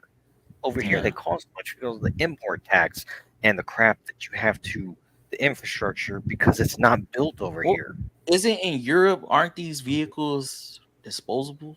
Yeah, they're Thought of cheap. it That's what they only go to 100,000 miles. Like every 5 years, they're freaking getting rid of them and trashing them. Yep. Yeah. Mhm. Man. You see, ICT car guy 316 says sounds like an engine enema, trans fluid and crankcase. As an old used car trick to remove sludge. I've done it, but it takes a few times doing it to get it cleaned up. All that matters is that it gets cleaned up, brother. I work on diesels and Freightliner is the worst when it comes to warranty work. I I just believe gave it. away two. I gave I away wouldn't. 2 trucks that were warranty. I said, here you go. I don't need that. I don't want it. I don't work on diesel anymore.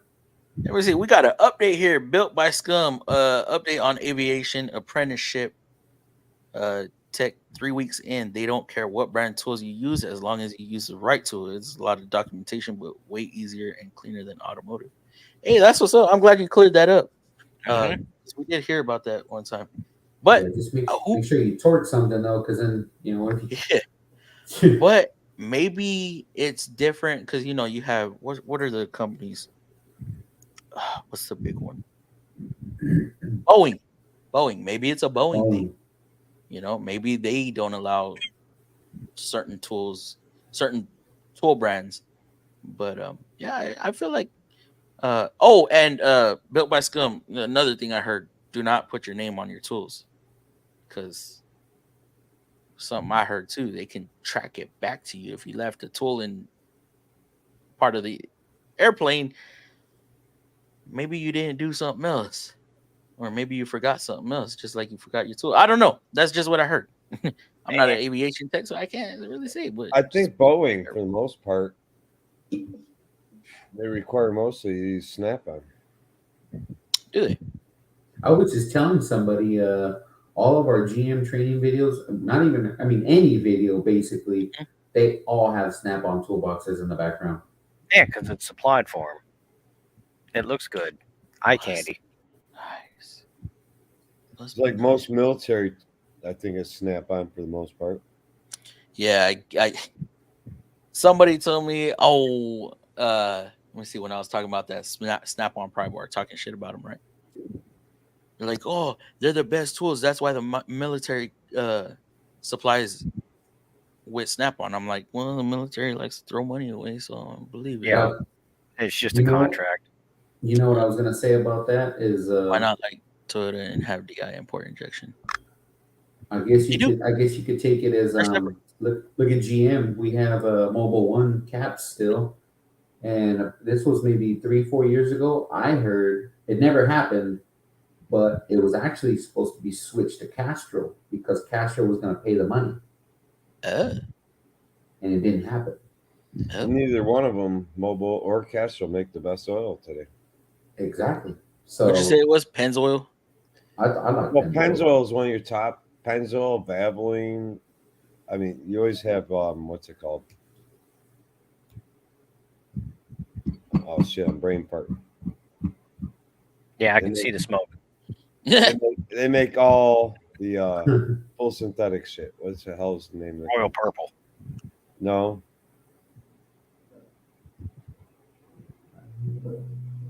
Big I brand? only, Valvoline? I only use Castro and Pennzoil. That's all I use. No. If I have to. The Well, while he is thinking, Dude, what you're up? like, what the fuck? Why can't I think of it? It's gonna keep going further and away the longer you think about it. Royal Purple with all the Not Royal Purple. Mystery oil. Exxon. No, full synthetic. Exxon. They originally said you go like 25,000 miles on an oil change. And Bullshit. Valero. Amsoil. Amsoil. Amsoil. I think Slick Amsoil is still top of the charts in all testing. And then Pennzoil's got some products that are like second. And then you got Valvoline's got some that pop in there. And you got Castrol that's got the next step down. Royal Purple's in there, but Mobil's like way down the list now. Yeah, I'm Mobil is- like further than 7,000 miles on whatever I use. I wouldn't care. I don't go more than 3 if I'm really keeping up. No more than 6 on anything. I do down to my 20% on the Chevys. I don't even trust those. They do, Sergio. Well, They're pretty okay, good. so I think they're pretty good. I get about They use Mac 5,500. USA. They use To- Mac to- USA, the military. The military to get, contracts, government contracts are USA tools. Yep. So to Snap-on. get Snap to get on, to Mac 20%. USA. SK. For me to get to 20%, it's about 5,500 miles for me. Do you know how actually that system works? I haven't been to Time, school on it. Idle It's just the time, time management. driving conditions, and Yeah, it just goes in a calculates lot. everything. And then you don't get a true 100%; Startups. you get 99%. Yeah, it's always 99. You Toyota has, you back out after an oil change and it goes down. yep. You Mm, drive a block and it'll drop to 99. But that's why they say 20%, not 0. Right. 20%. So why don't they change the number then? Just drop it down to there. Dude, it's I wonder bad. if he's talking Yeah, about. it's So that has port and direct. I believe Ford. I believe Ford has that. So like on a 5.0, you have 16 injectors. Damn. So let me see. Toyota has port and direct injection. Oh, okay. Yeah. I get what you're saying. Our shop is currently trying to implement a decarb service. They're trying to get rid of injection services. I'm like, why? We still do a ton of EFIs using conventional fuel injection services. But we are leaning a lot towards direct injected. But like I said, we still have a lot of vehicles that come through our shop that will benefit off of the regular EFI.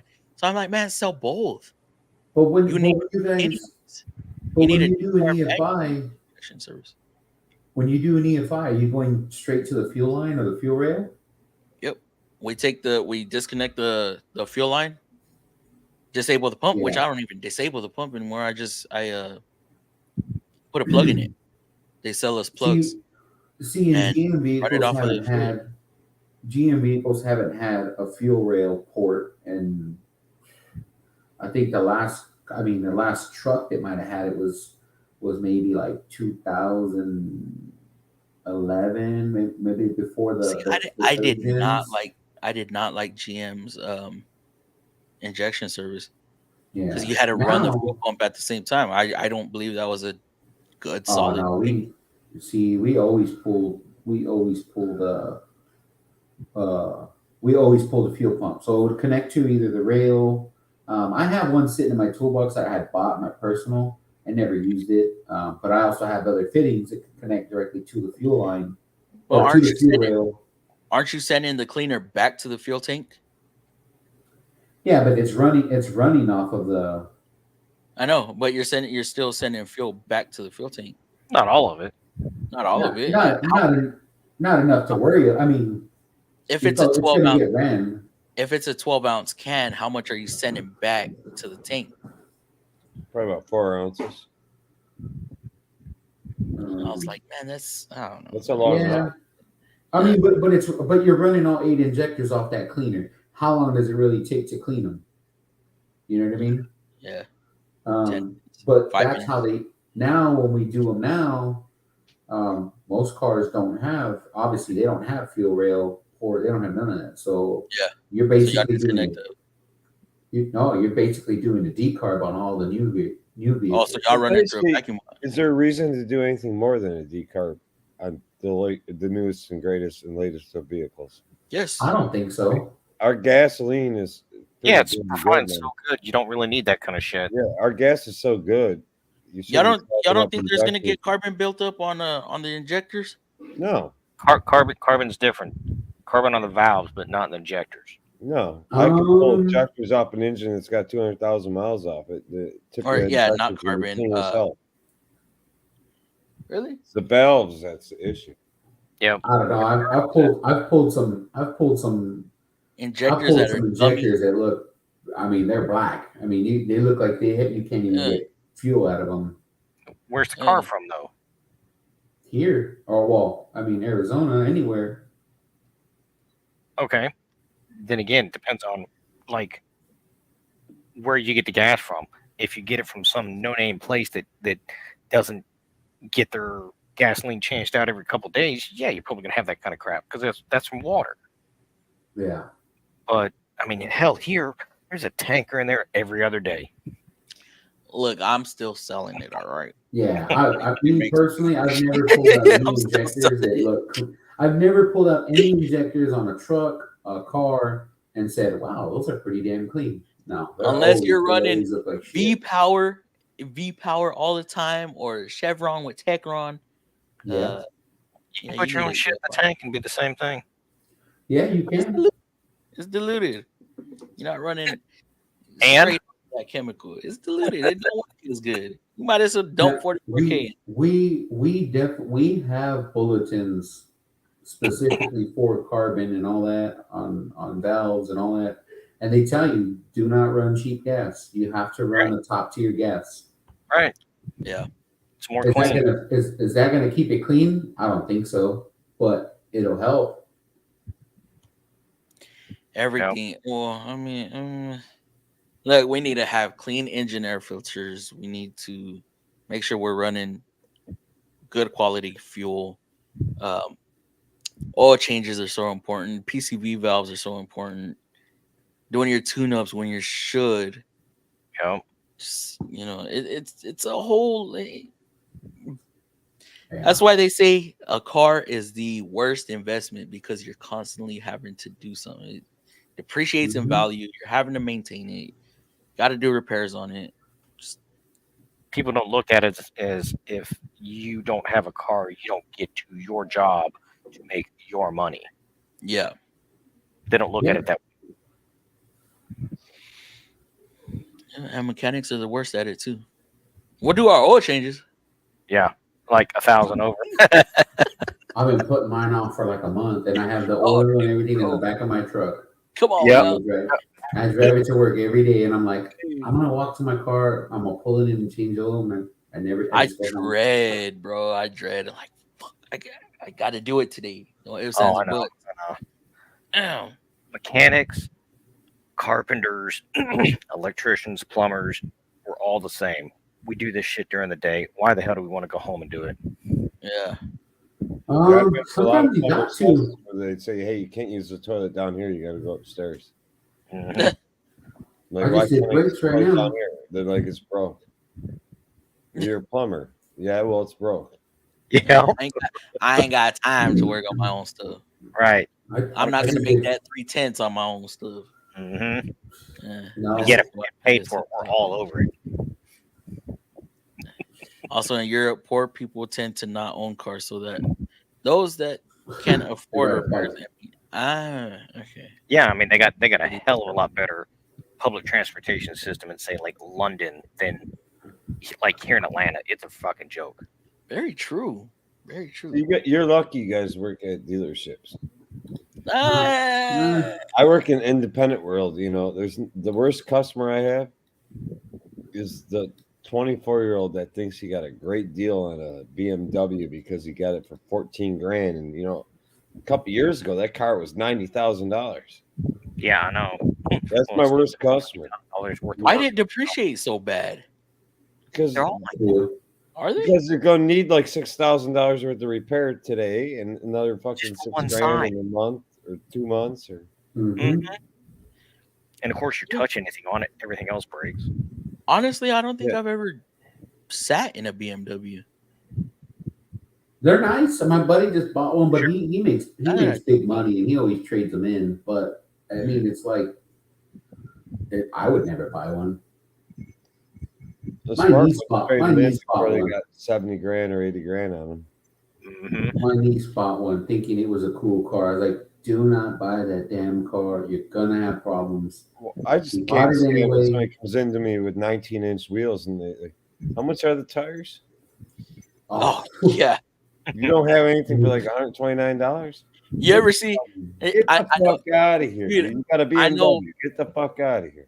I know with your location, bro. I know for a fact you have people coming in with 24-inch wheels. Probably back in the day when dubs were in, right? Oh, yeah. 22s. Yeah. Bald, because they can't afford fucking tires. Look at this, Have you Sergio. al- I've been needing to fix my ductwork for over a year, and he's an HVAC tech. Jesus. Have you always been independent, Dave? Yes. Damn. See, I feel like people who work at independent, if you started at an independent or whatnot, I feel like they're better technicians than a dealer tech. You're more Oh. well-rounded. Well, Yeah. I'm very Versatile. yeah. I'll I give- can work I'll on give you- Honda, I'll give you an example. Kia, Hondas. Now with that I being try to said, leave Europeans out of the situation. they Oh yeah. they Ford, struggle when Chrysler, it GM, Ford, none bug me. independent techs. I'm not just saying just to say it, but I've seen it with my several years at the dealer. Anytime we get an independent tech in the shop, they struggle. The dealer Well, world is because- such a different animal, It Well, is. that's a thing. Like I'll give and you it an has to do with example. warranty. It's because of warranty. Mm-hmm. I was pulling cabs off of 2500s left and right. I was doing all the big shit, and when I quit, I went to an independent shop. Funny thing, first car I had was a Camaro.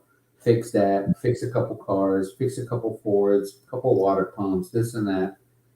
And then towards the end of the week, they said, "Hey, here's this 2005 PT Cruiser. Put a rear main seal in it."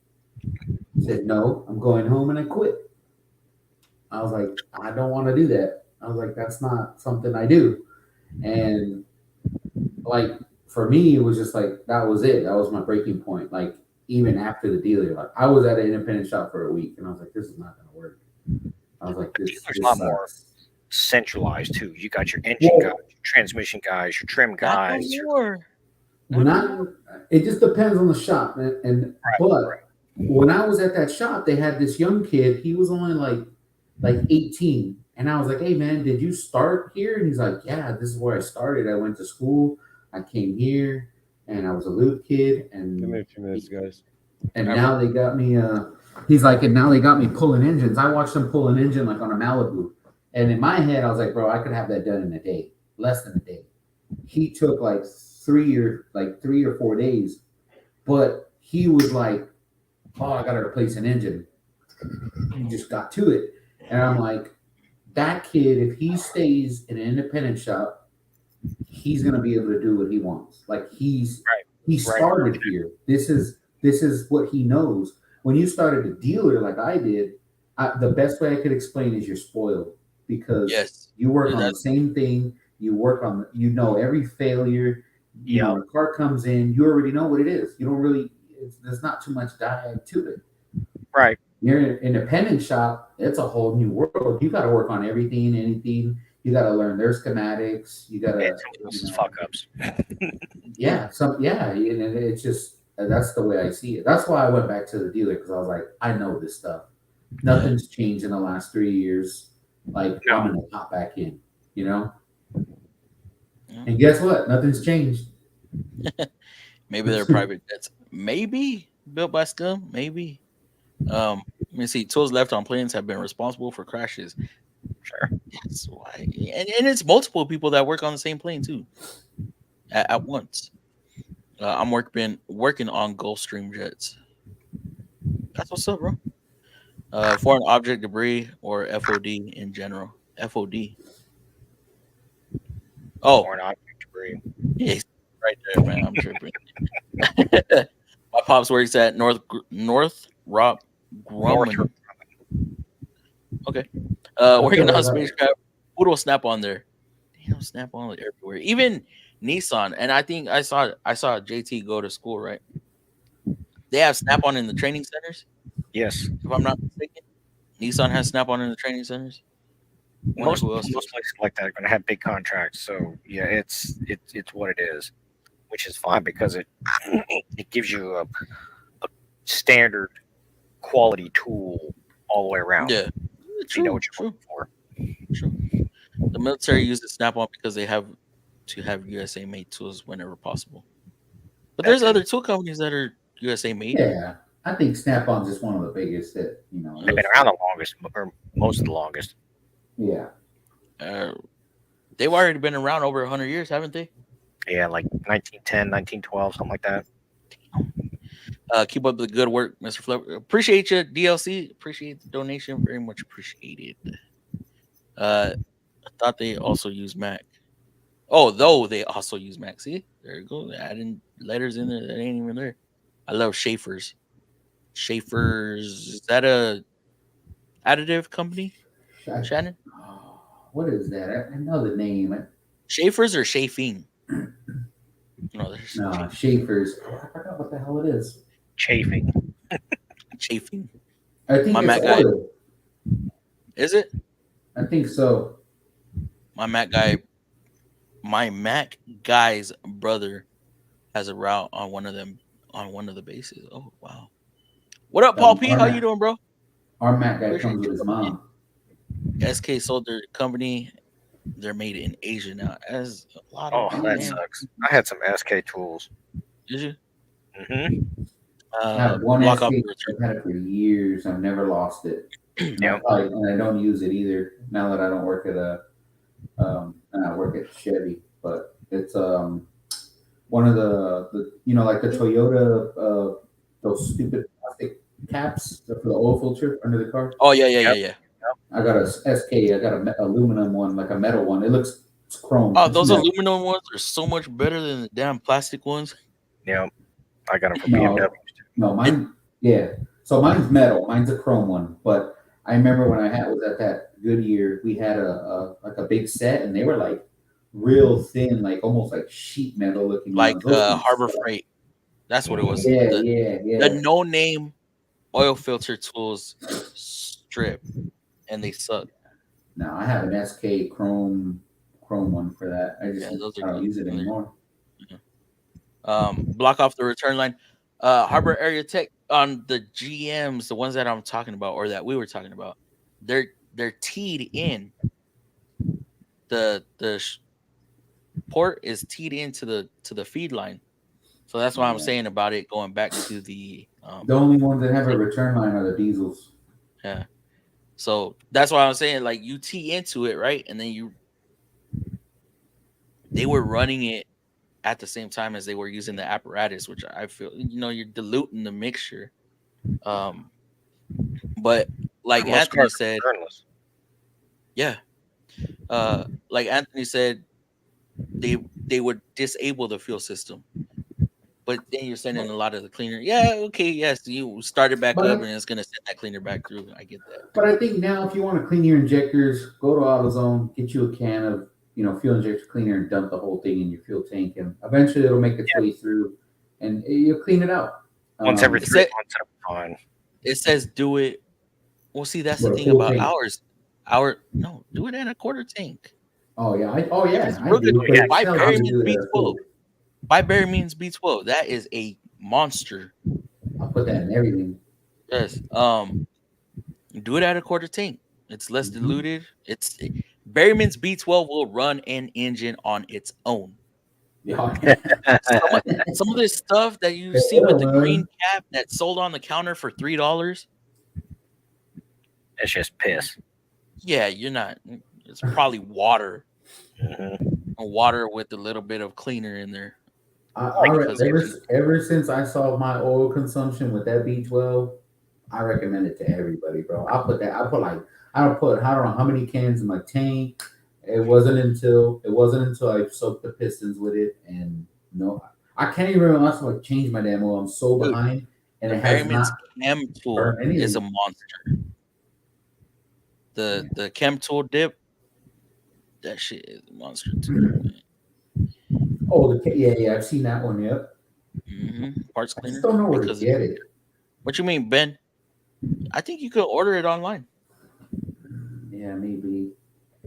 Back when I worked in an independent shop, we would block off the return line, disable the yellow pump, and run it directly off the solution in the fuel rod. Or that's what we do. We do that. Fuel pump, not yellow. Dang. You gotta Oh, the remember too, yellow pump.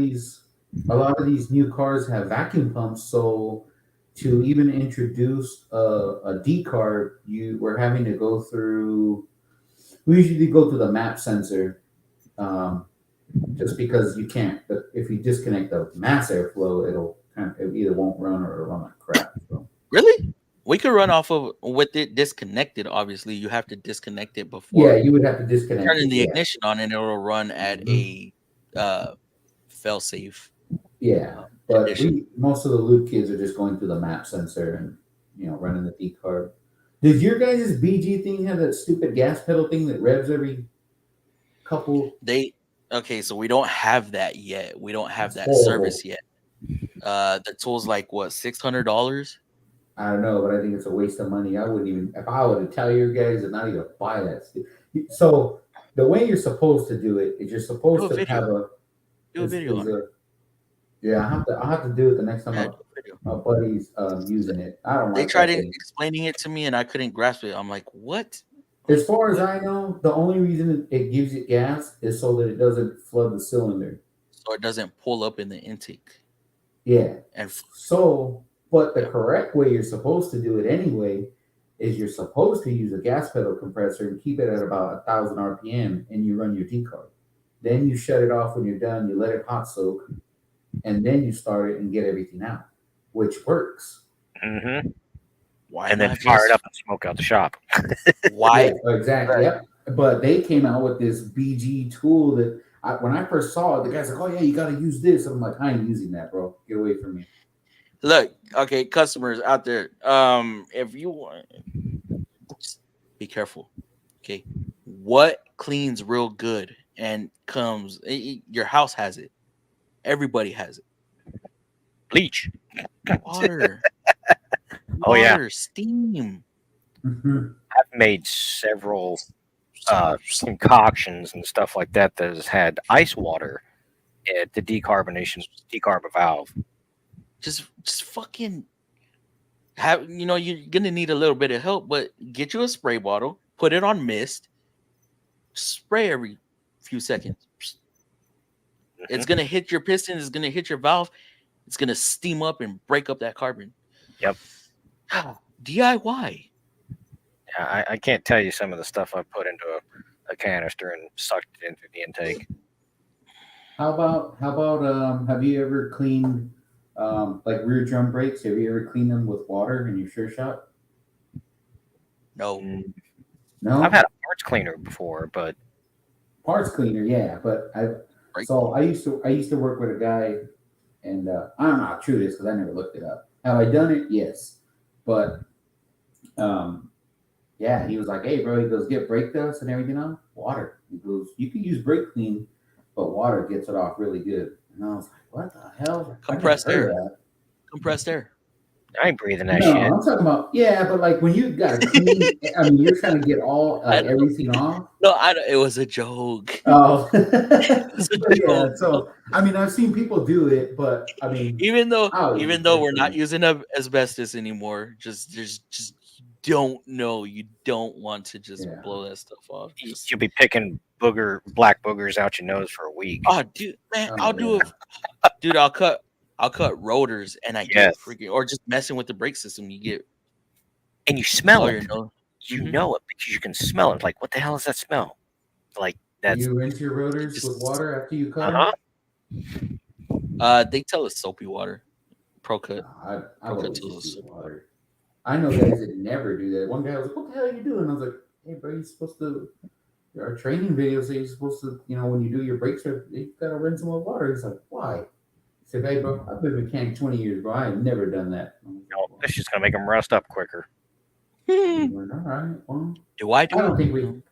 I I don't blow think we 'em have off. that problem in Arizona for rust. But I was like, we had our brake lane was here, and I had to walk past our CUDA to walk back to my stall anyway. So I would just open it, hold the rotor there, and use the water hose real quick and walk to my stall. Dude, that video. Okay, where am I at on it? I'm almost at 500K. When I didn't cut the rotor all the way in, right to the center, Oh, because I said it was rusted. People are misinterpreting that and saying that I cut the rotor just because it was rusted. Like, no, I said it was raining and the rain was hitting the rotor, so it rusted up. And by the time I went to do the brake job, I didn't see where my stop line was because it was all the same color, and I thought I went far enough to the center. But people were thinking that I cut the rotors just because they were rusted. but Dude, they're iron. you can kind of hear when you hit the back, though. Yeah, it changes. It changes Yeah. when you hit the back, like where you're not supposed to be. Like you're like, oh, Well, that's too this far. one, it don't have a little lip. You know, like when it has a little lip, Yeah, you could hear the machine start to struggle, and you're like, okay, I'm there. yeah. It's like smooth. It's like smooth. I used to cut all the way in, and then just let the machine. But I'm like, man, I'm wasting time by doing that. I just cut to where the brake pad stops and then pull it out. And they they thought I would install the brake pads upside down because there was no curvature to the pads. Obviously, there's people that have never seen Brembo brakes. Those are square yeah. pads. Yeah, They don't have no. squares. People are, I don't know, YouTube comments. They think they know. Like our Brimbos, like on the Camaros or the Corvettes, I think they Mhm. have they have the 6 pistons. Yeah, those things suck. I hate doing brakes on those. Yeah, on the Z's. I haven't had That's to most- cut rotors actually. That's crazy. Now I'm thinking about. I haven't even had to cut rotors yet. Let me ask you this. The carbon fiber, aren't they? Oh, like you the can't new cut Corvettes. those. No. I'm just talking about in general where I'm at. I haven't even done brakes. I've done brakes, but I haven't had to cut rotors yet. I'm gonna ask the chat, and y'all can answer on this too. Oh man, Drilled and slotted rotors, yay or nay for cutting? you I've can't. seen people cut them and they're okay, but technically, no, you're not supposed to cut them, and I wouldn't recommend you cut them. What if it's your own car? I'm not cutting them. I wouldn't No. either. Not even a light cut, Nope. pad slap. You already have less metal on there, anyways. True. I pad slap it. I've pad slapped my own vehicle. Yeah, I pad slap. I pad slap But see, my this car is the thing my too. whole time growing up. I don't give a damn about noise. I never If- had noise though. I don't either. Dude, the Cobalt, even if I cut the rotors, they still freaking groove. Oh, Even if I cut the rotors, they'll still groove. Why? I have no idea. I don't give a damn about noise, just as long as it You mean stops. groove on the rotor?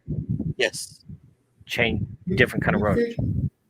I still have the OEM. Don't- Yeah, OEM's gonna be a problem. That's why it's a softer metal. That's why they groove. Mhm. You're gonna have to get an aftermarket stronger. I'm rotor cutting and them a down softer until I'm gonna cut those down until I can't cut them no more. Until I have Detroit paperwork. axle, bro. eBay special. There you Yeah, go. as long as I have a surface to stop, I'm fucking cutting them. I don't give a damn. Like, well, I'm actually gonna try to upgrade my brake system to Willwoods. Yeah, What's that like in 2 or 3 years? performance. Oh, man, why are you calling me We out had like that, a bro? we had a guy come Video in. coming soon. We had a guy the other day come in with like a 2006 GMC Envoy, which is basically a Mm. Trailblazer, I believe. And he had a small evap leak. I'm like, oh my god, this car is old. Smoke the evap system, put it in the air. So Ah, the dude, I filler read neck is cracked on the fuel tank itself.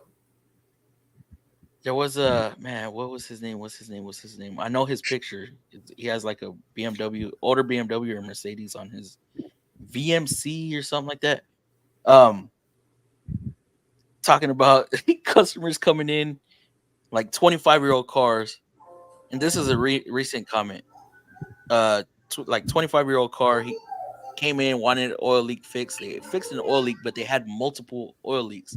They only wanted one fixed. And then they came back and were like, oh, it's still leaking oil, this, that, and the other, blah, blah, blah. Like, dude, you have multiple issues. You bring a car to me that's 20 years old. Mm-hmm.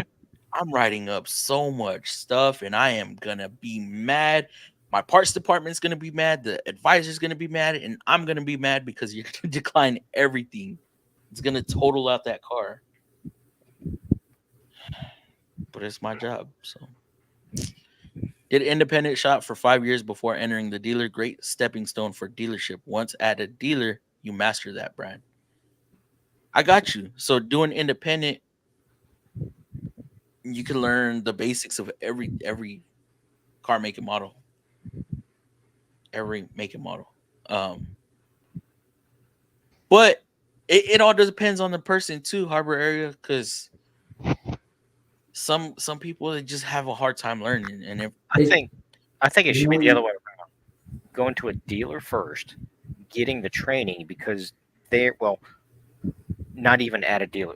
So you learn, like especially your drivability stuff.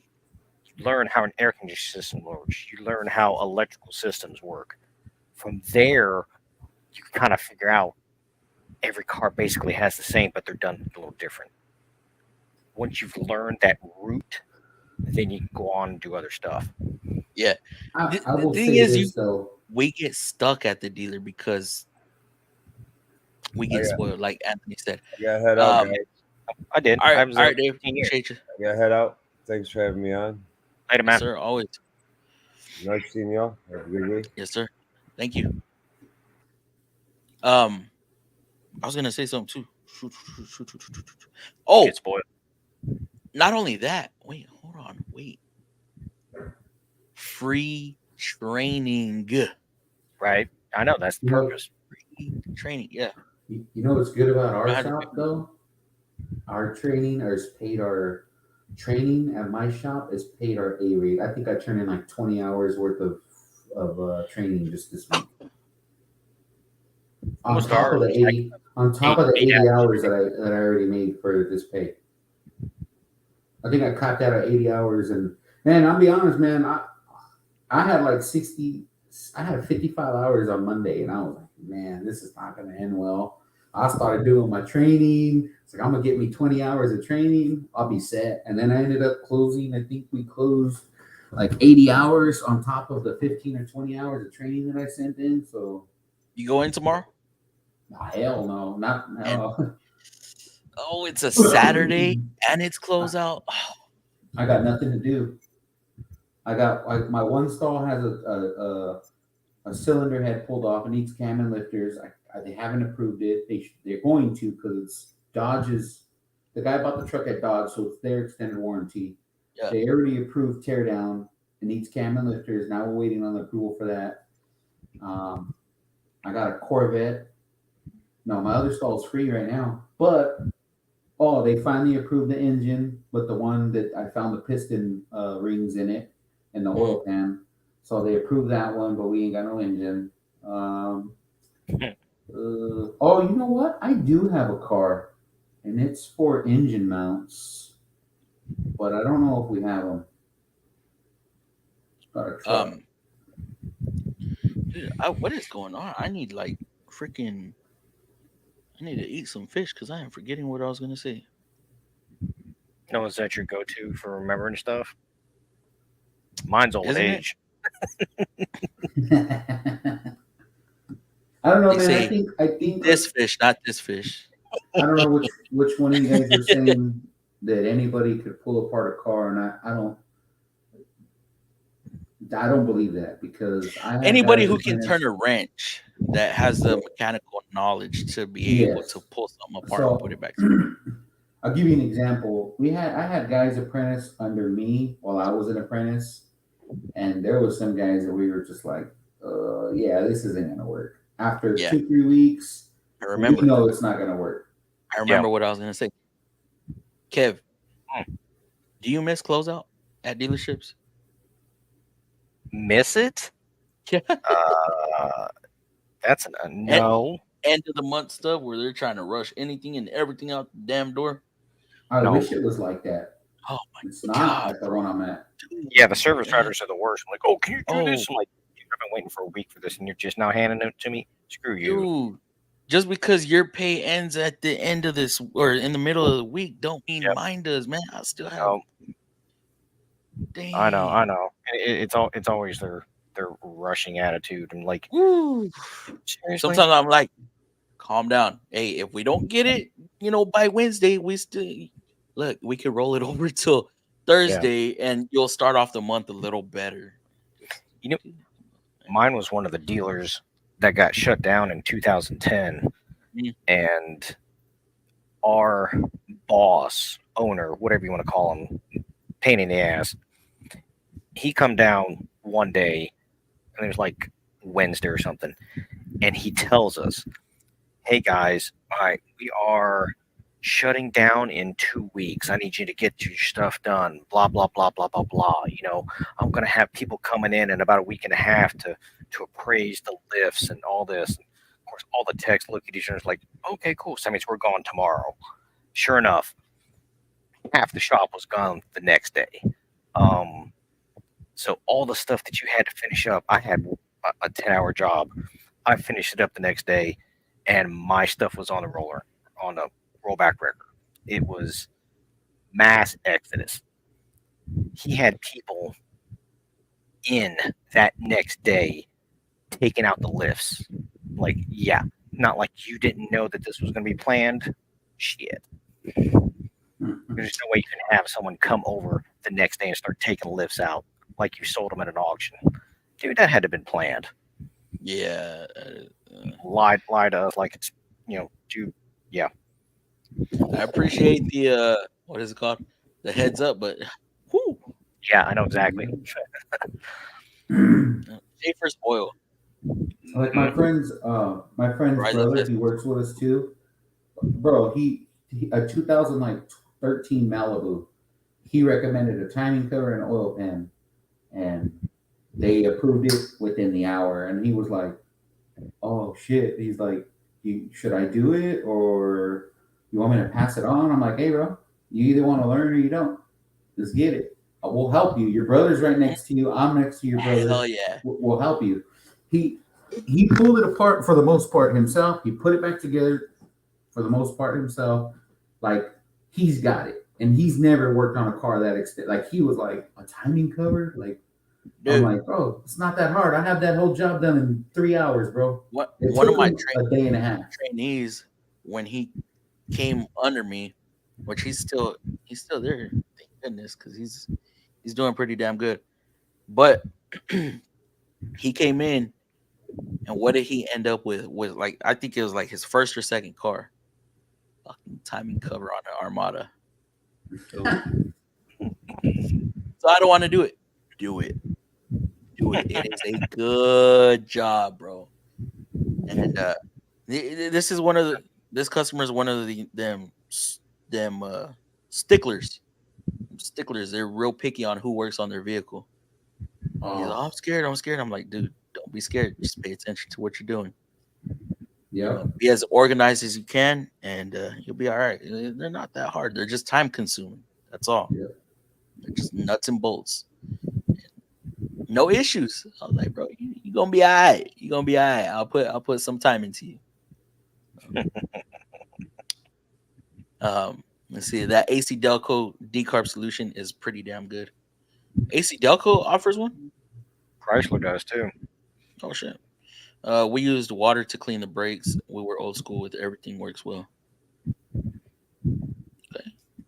Hello, everyone. Raging. What's going on, bro? How are you doing, dog? Hey, Raging.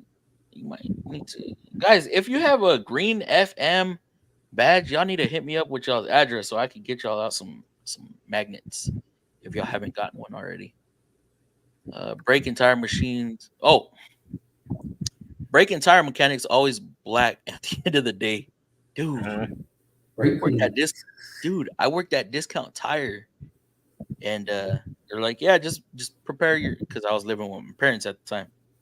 They're all, prepare your mom that she's gonna have to clean the tub after you take a shower. I'm like, what? Why?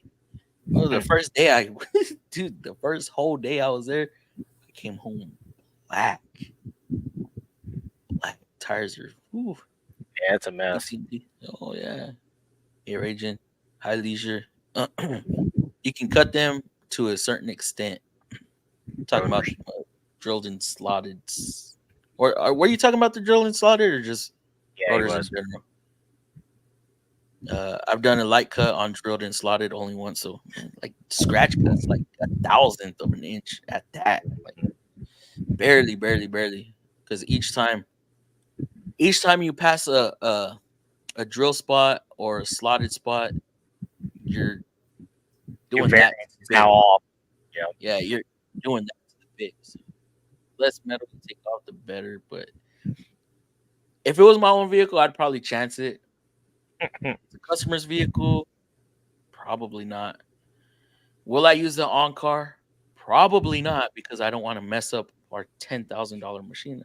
I'll go to the off car machine that nobody uses. I've never used the on car. I think I used it once and I never learned how to use it.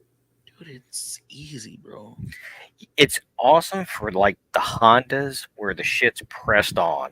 You guys never seen it, but there are some rotors that are pressed on, and you literally have to take off the entire knuckle assembly to go cut the stupid rotors. It's the stupidest design in the world.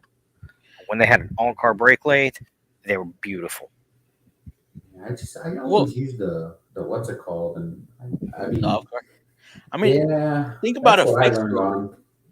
A fixed, right? That's what they call it. I don't remember, because we got the floating rotors and then we got a fixed rotor. Well, that's just the one with the bearings and stuff.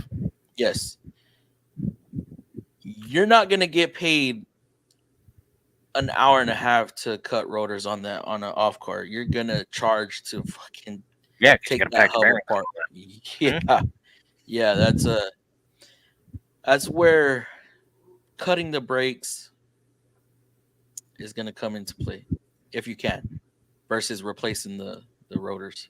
Right. Also depends on whether or not what type of 4x4 system it is too. I need to make a video on one of them. Maybe I do need to work on an old POS to be like, this is why, I'll sell rotors on it. This is why cutting on this particular vehicle is going to benefit, because to replace one rotor is going to pay 2 hours. You're going to pay 4 hours versus an hour and a half, maybe, to cut. I think it's 2 hours. So it's 2 hours, right, for per axle? It depends on the dealer and what their menu priced item is. See, where I was at, I don't care. It didn't matter what they had a special up front. We were paid 2 hours regardless. Yeah, we don't get paid 2 hours. I've tried skewing the numbers a bit, and we get paid an hour to R&R rotors and pads per axle. I'm sorry, not an hour, 0.8. That's our menu price. But the price of the rotors, want to do brakes. The price of the rotors is up there. I wouldn't even want to do brakes then. $200 to $300 a rotor. Ouch. Yeah. For a slotted shit, try like $500 for like the Camaros and the Corvettes. They're expensive. Well, the Mhm. Corvette ones are they're carbon fiber, aren't they? I think so. Yeah. I On don't some of work on them, Awesome. Corvette. I I thought it work was on on. some of them. I've been working on a lot of Corvettes, but all the old ones because no one wants to work on them. But like a new one, like I worked on like three Z06s recently, and I tried to kick them all away because they just they had stupid problems, and I was like, I'm not dealing with this. Like one, the lady's complaining that her all her gauges are doing all kinds of crazy stuff, and I'm like, well, it's probably because you have this radar plugged into your OBD port, Mm-hmm. which is we have a bulletin for that, and I'm like, here, give the customer this, tell them to beat it. He's like, there's no codes, and I'm not chasing down anything that could be Wanna, possibly caused by this do you want to speed hear? radar thing you got plugged into it. Do you want to hear a weird one? And this has only happened one time, and thank God for it. It was on a Chrysler Town and Country. The customer would complain every time. Well, his complaint was how it was written up is his washers, his wipers, and his turn signals just go. They just act up. You know, anytime he's in the car, they just go off. I got in the car. I don't know how many times. Drove it. Never ever happened. Our dealer reps, everybody put computers in, put wiring harness in, put switches in, everything. And it still did it? Still did it. But here's the catch. It only after the dealer rep was there and he told me to put the body computer in and says, I don't really think it's going to fix the problem, but whatever, it's your car. I'm just doing it. I went and put it in. The customer actually showed up when I got finished. And I said, dude, let's go for a test drive. I shook his hand. I got the biggest freaking shock of my life. He was full of static electricity. I said, you got to be kidding me. He hopped in the car and everything started going crazy. I'm like, dude, it's not the car problem. It's you. Wow. And the rep goes, holy shit, how the hell are we going to figure this out? I was like, I'll be back in 10 minutes. Went across the street to the CVS, got some anti-static cling because whatever stuff, the polyester stuff he was wearing, every time he gets in and out of the seat, he creates electricity. I was gonna say, sprayed that what's he wearing? down A and he shag fixed rug it. or what? Yeah, he was basically a walking rug. He was the problem. The car wasn't the problem. Imagine that. Even in leather seats, he would still create electricity. Like, damn, that is the damnedest thing. I hosed it down with that, what is that, that static cling stuff that you spray, fixed the problem. Gave him the can. Here you go, dude. No, Oh dude, my go buy some God. damn dryer sheets. Yeah, staple it to your ass. Wow.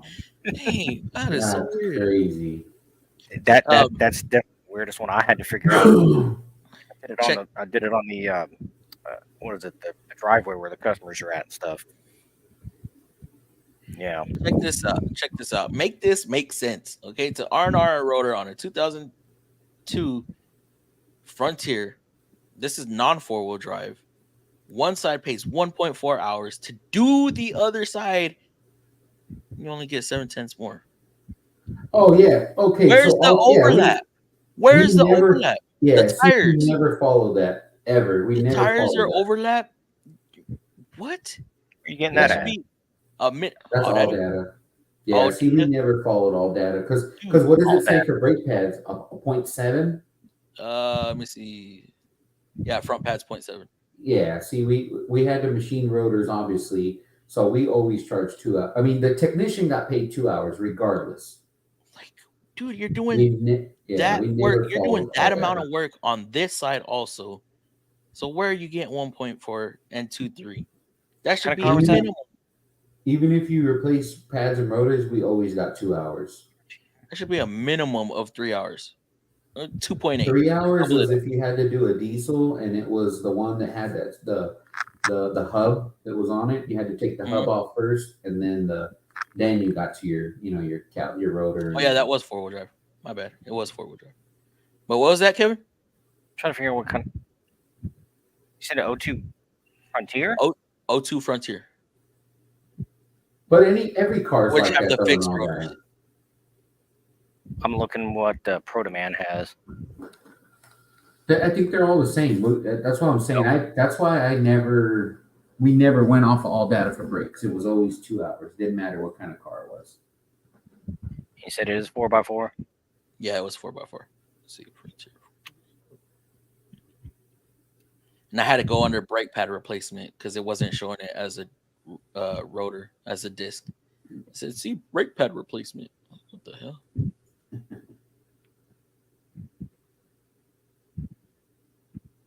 I got rotor. It's definitely. I got rotors both front 3.2, one side 1.7. That's Protoman. Yeah. Oh, it sucks, man. That's what we have at work. I hate it. Well, it's showing higher labor rates. I got But see, this is the thing too. This is the thing too that people do not understand that aren't in this industry, and it sucks because sometimes we have to quote a little higher because we know that 0.4 to replace an oil cooler is bullshit. Yeah, it's bull. Take you longer than that to get the car in there. Exactly. But look at this. I just showed y'all 2.3 versus Kevin is saying 3.2. 3.2 for both. These are estimated times, and they're going to be different depending on guide. Yes, it's going to guide to tell you what the average is. Yep. Now we do have some service riders and be like, "Oh, you quoted 4/10 over with Protoman." I don't give a shit what it says. I'm giving you my time. You don't like it? Well, it's only going to take you an hour. You come back here. You come back here and do it and see how long it takes you. Might have to chamfer the drilled portion if you cut enough to remove chamfer. Slotted rotors. Yeah. Y'all need to get out of the automotive world and go work for a utility company. Man, I'm too old. I feel like I'm too old to switch and start over somewhere else. It's restarting a different industry. I was a machinist first, no problem cutting with those holes and slots. Try a sharp tool and lower feed. The interruption cut may dull your tool. Use class 80 ductile rotor. OEM are likely lower class. Thank you, TMP. Hey, Raging. Hey, Shannon. It's a hub and rotor. Hub and rotor. Bro, I need your help getting a 99 Firebird. Getting my 99 Firebird. Picked it up for $500 on a field. What should I do to make it run cherry? Put gasoline on it and dynamite stick next to it. It'll be cherry red. Oh, my bad. Wrong cherry. Does it run already? It just depends. It just depends. Yeah, you're going to spend so much time getting that thing back up and rolling. It's going to cost 10 times more than what the car's worth. Mm-hmm. Well, in this case, that'll only be $5,000. Okay. I mean, I'd be worth it at that point, but nah. Well, it's a 99, so what's it have under the hood? The V6 or is it a V8? Probably the 6. Yeah, for 500, it's got to be a 6. Now, if it's a stupid, the STP, Atomic, the cat, that's a name I have not seen in a very, very long time. Can I reveal your name? Atomic? Can I reveal your name? Miss you too, buddy. Miss you too. It's been a long time since we've seen you on here, brother.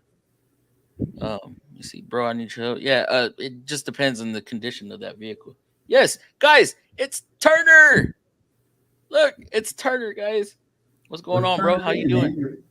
We haven't seen Turner in a minute. It's been a very long time.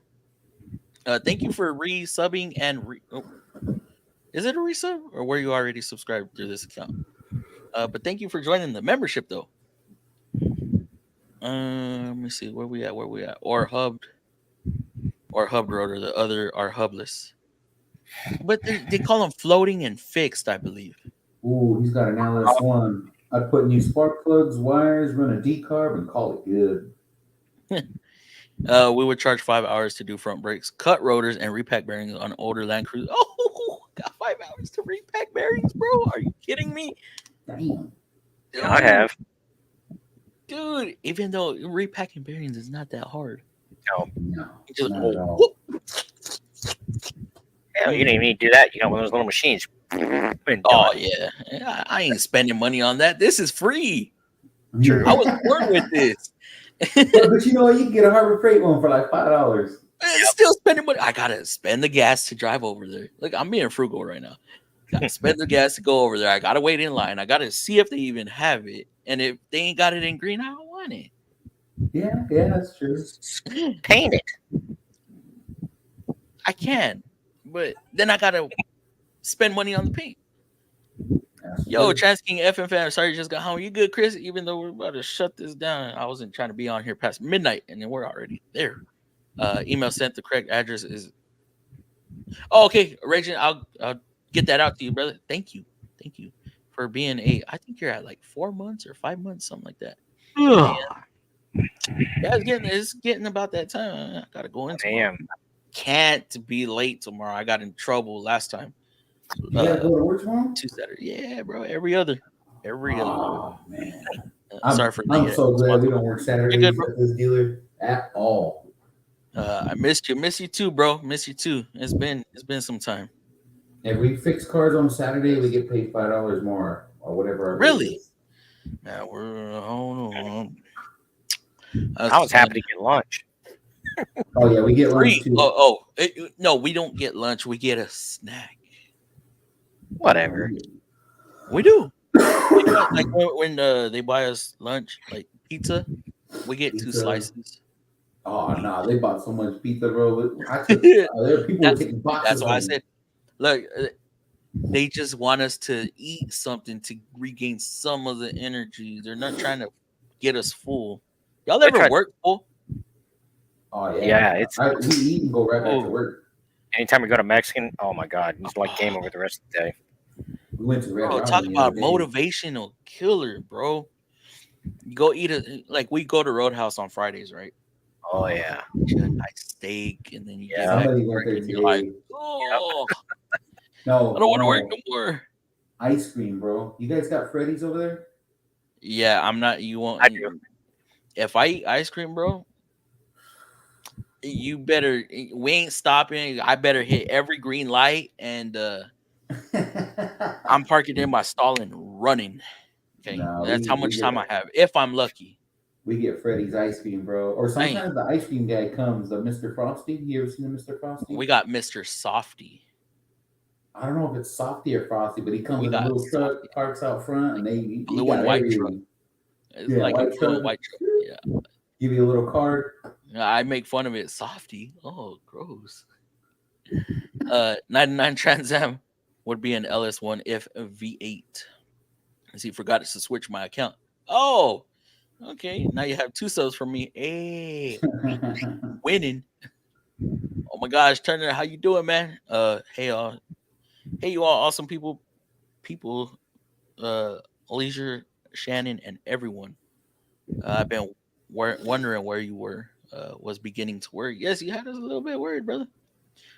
If you want, I can join in for a bit. I am actually shutting this down because I didn't want to be on past midnight. We're 5 minutes past, and I gotta get to work early tomorrow, so I can't be late. I got in trouble because my normal start time throughout the week is 9 o'clock, but on Saturdays we start up at 8, and I forgot to set my alarm for Saturday, and I showed up at 9.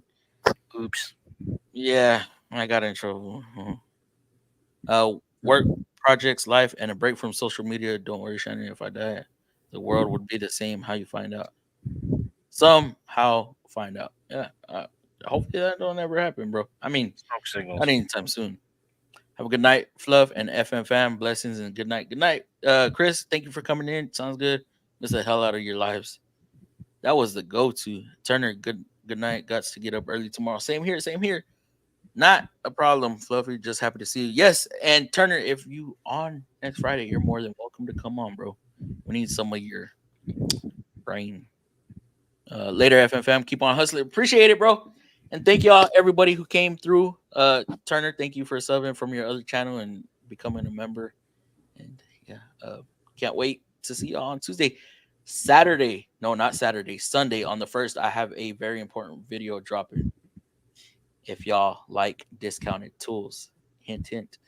Gotta edit it. The company wants me to put it out on the 1st, so that's what I'm gonna do. I'm gonna put it out at midnight on the 1st. Get y'all a discount. And this tool surprised the hell out of me. Didn't think it was gonna do it what I did it on, but it did it, and I'm gonna stand by it for now. So, all right, guys, y'all have a good night, and appreciate y'all coming through. See y'all on Tuesday. Even when you feel low, you can still go. Even when you feel slow, you can still go. Even when there's no hope, you can still go. I never answer to no, man, I still go. Go, go, go, go, go, go, go, go, go, go, go, yo, go. Hustle hard, hustle every single day. I'll be making moves till I'm buried in my grave. To the system, I don't wanna be a slave. I've been doing shit my way, or the highway. And in the driveway is a nice range. Cause I grind through the climb, I invite pain. You'll never hear me, bitch, nah, I don't complain. Just gotta flip the switch and you can go and obtain anything you want, anything you need. Your mind's got the key ingredient, it's belief. They'll deceive with the negative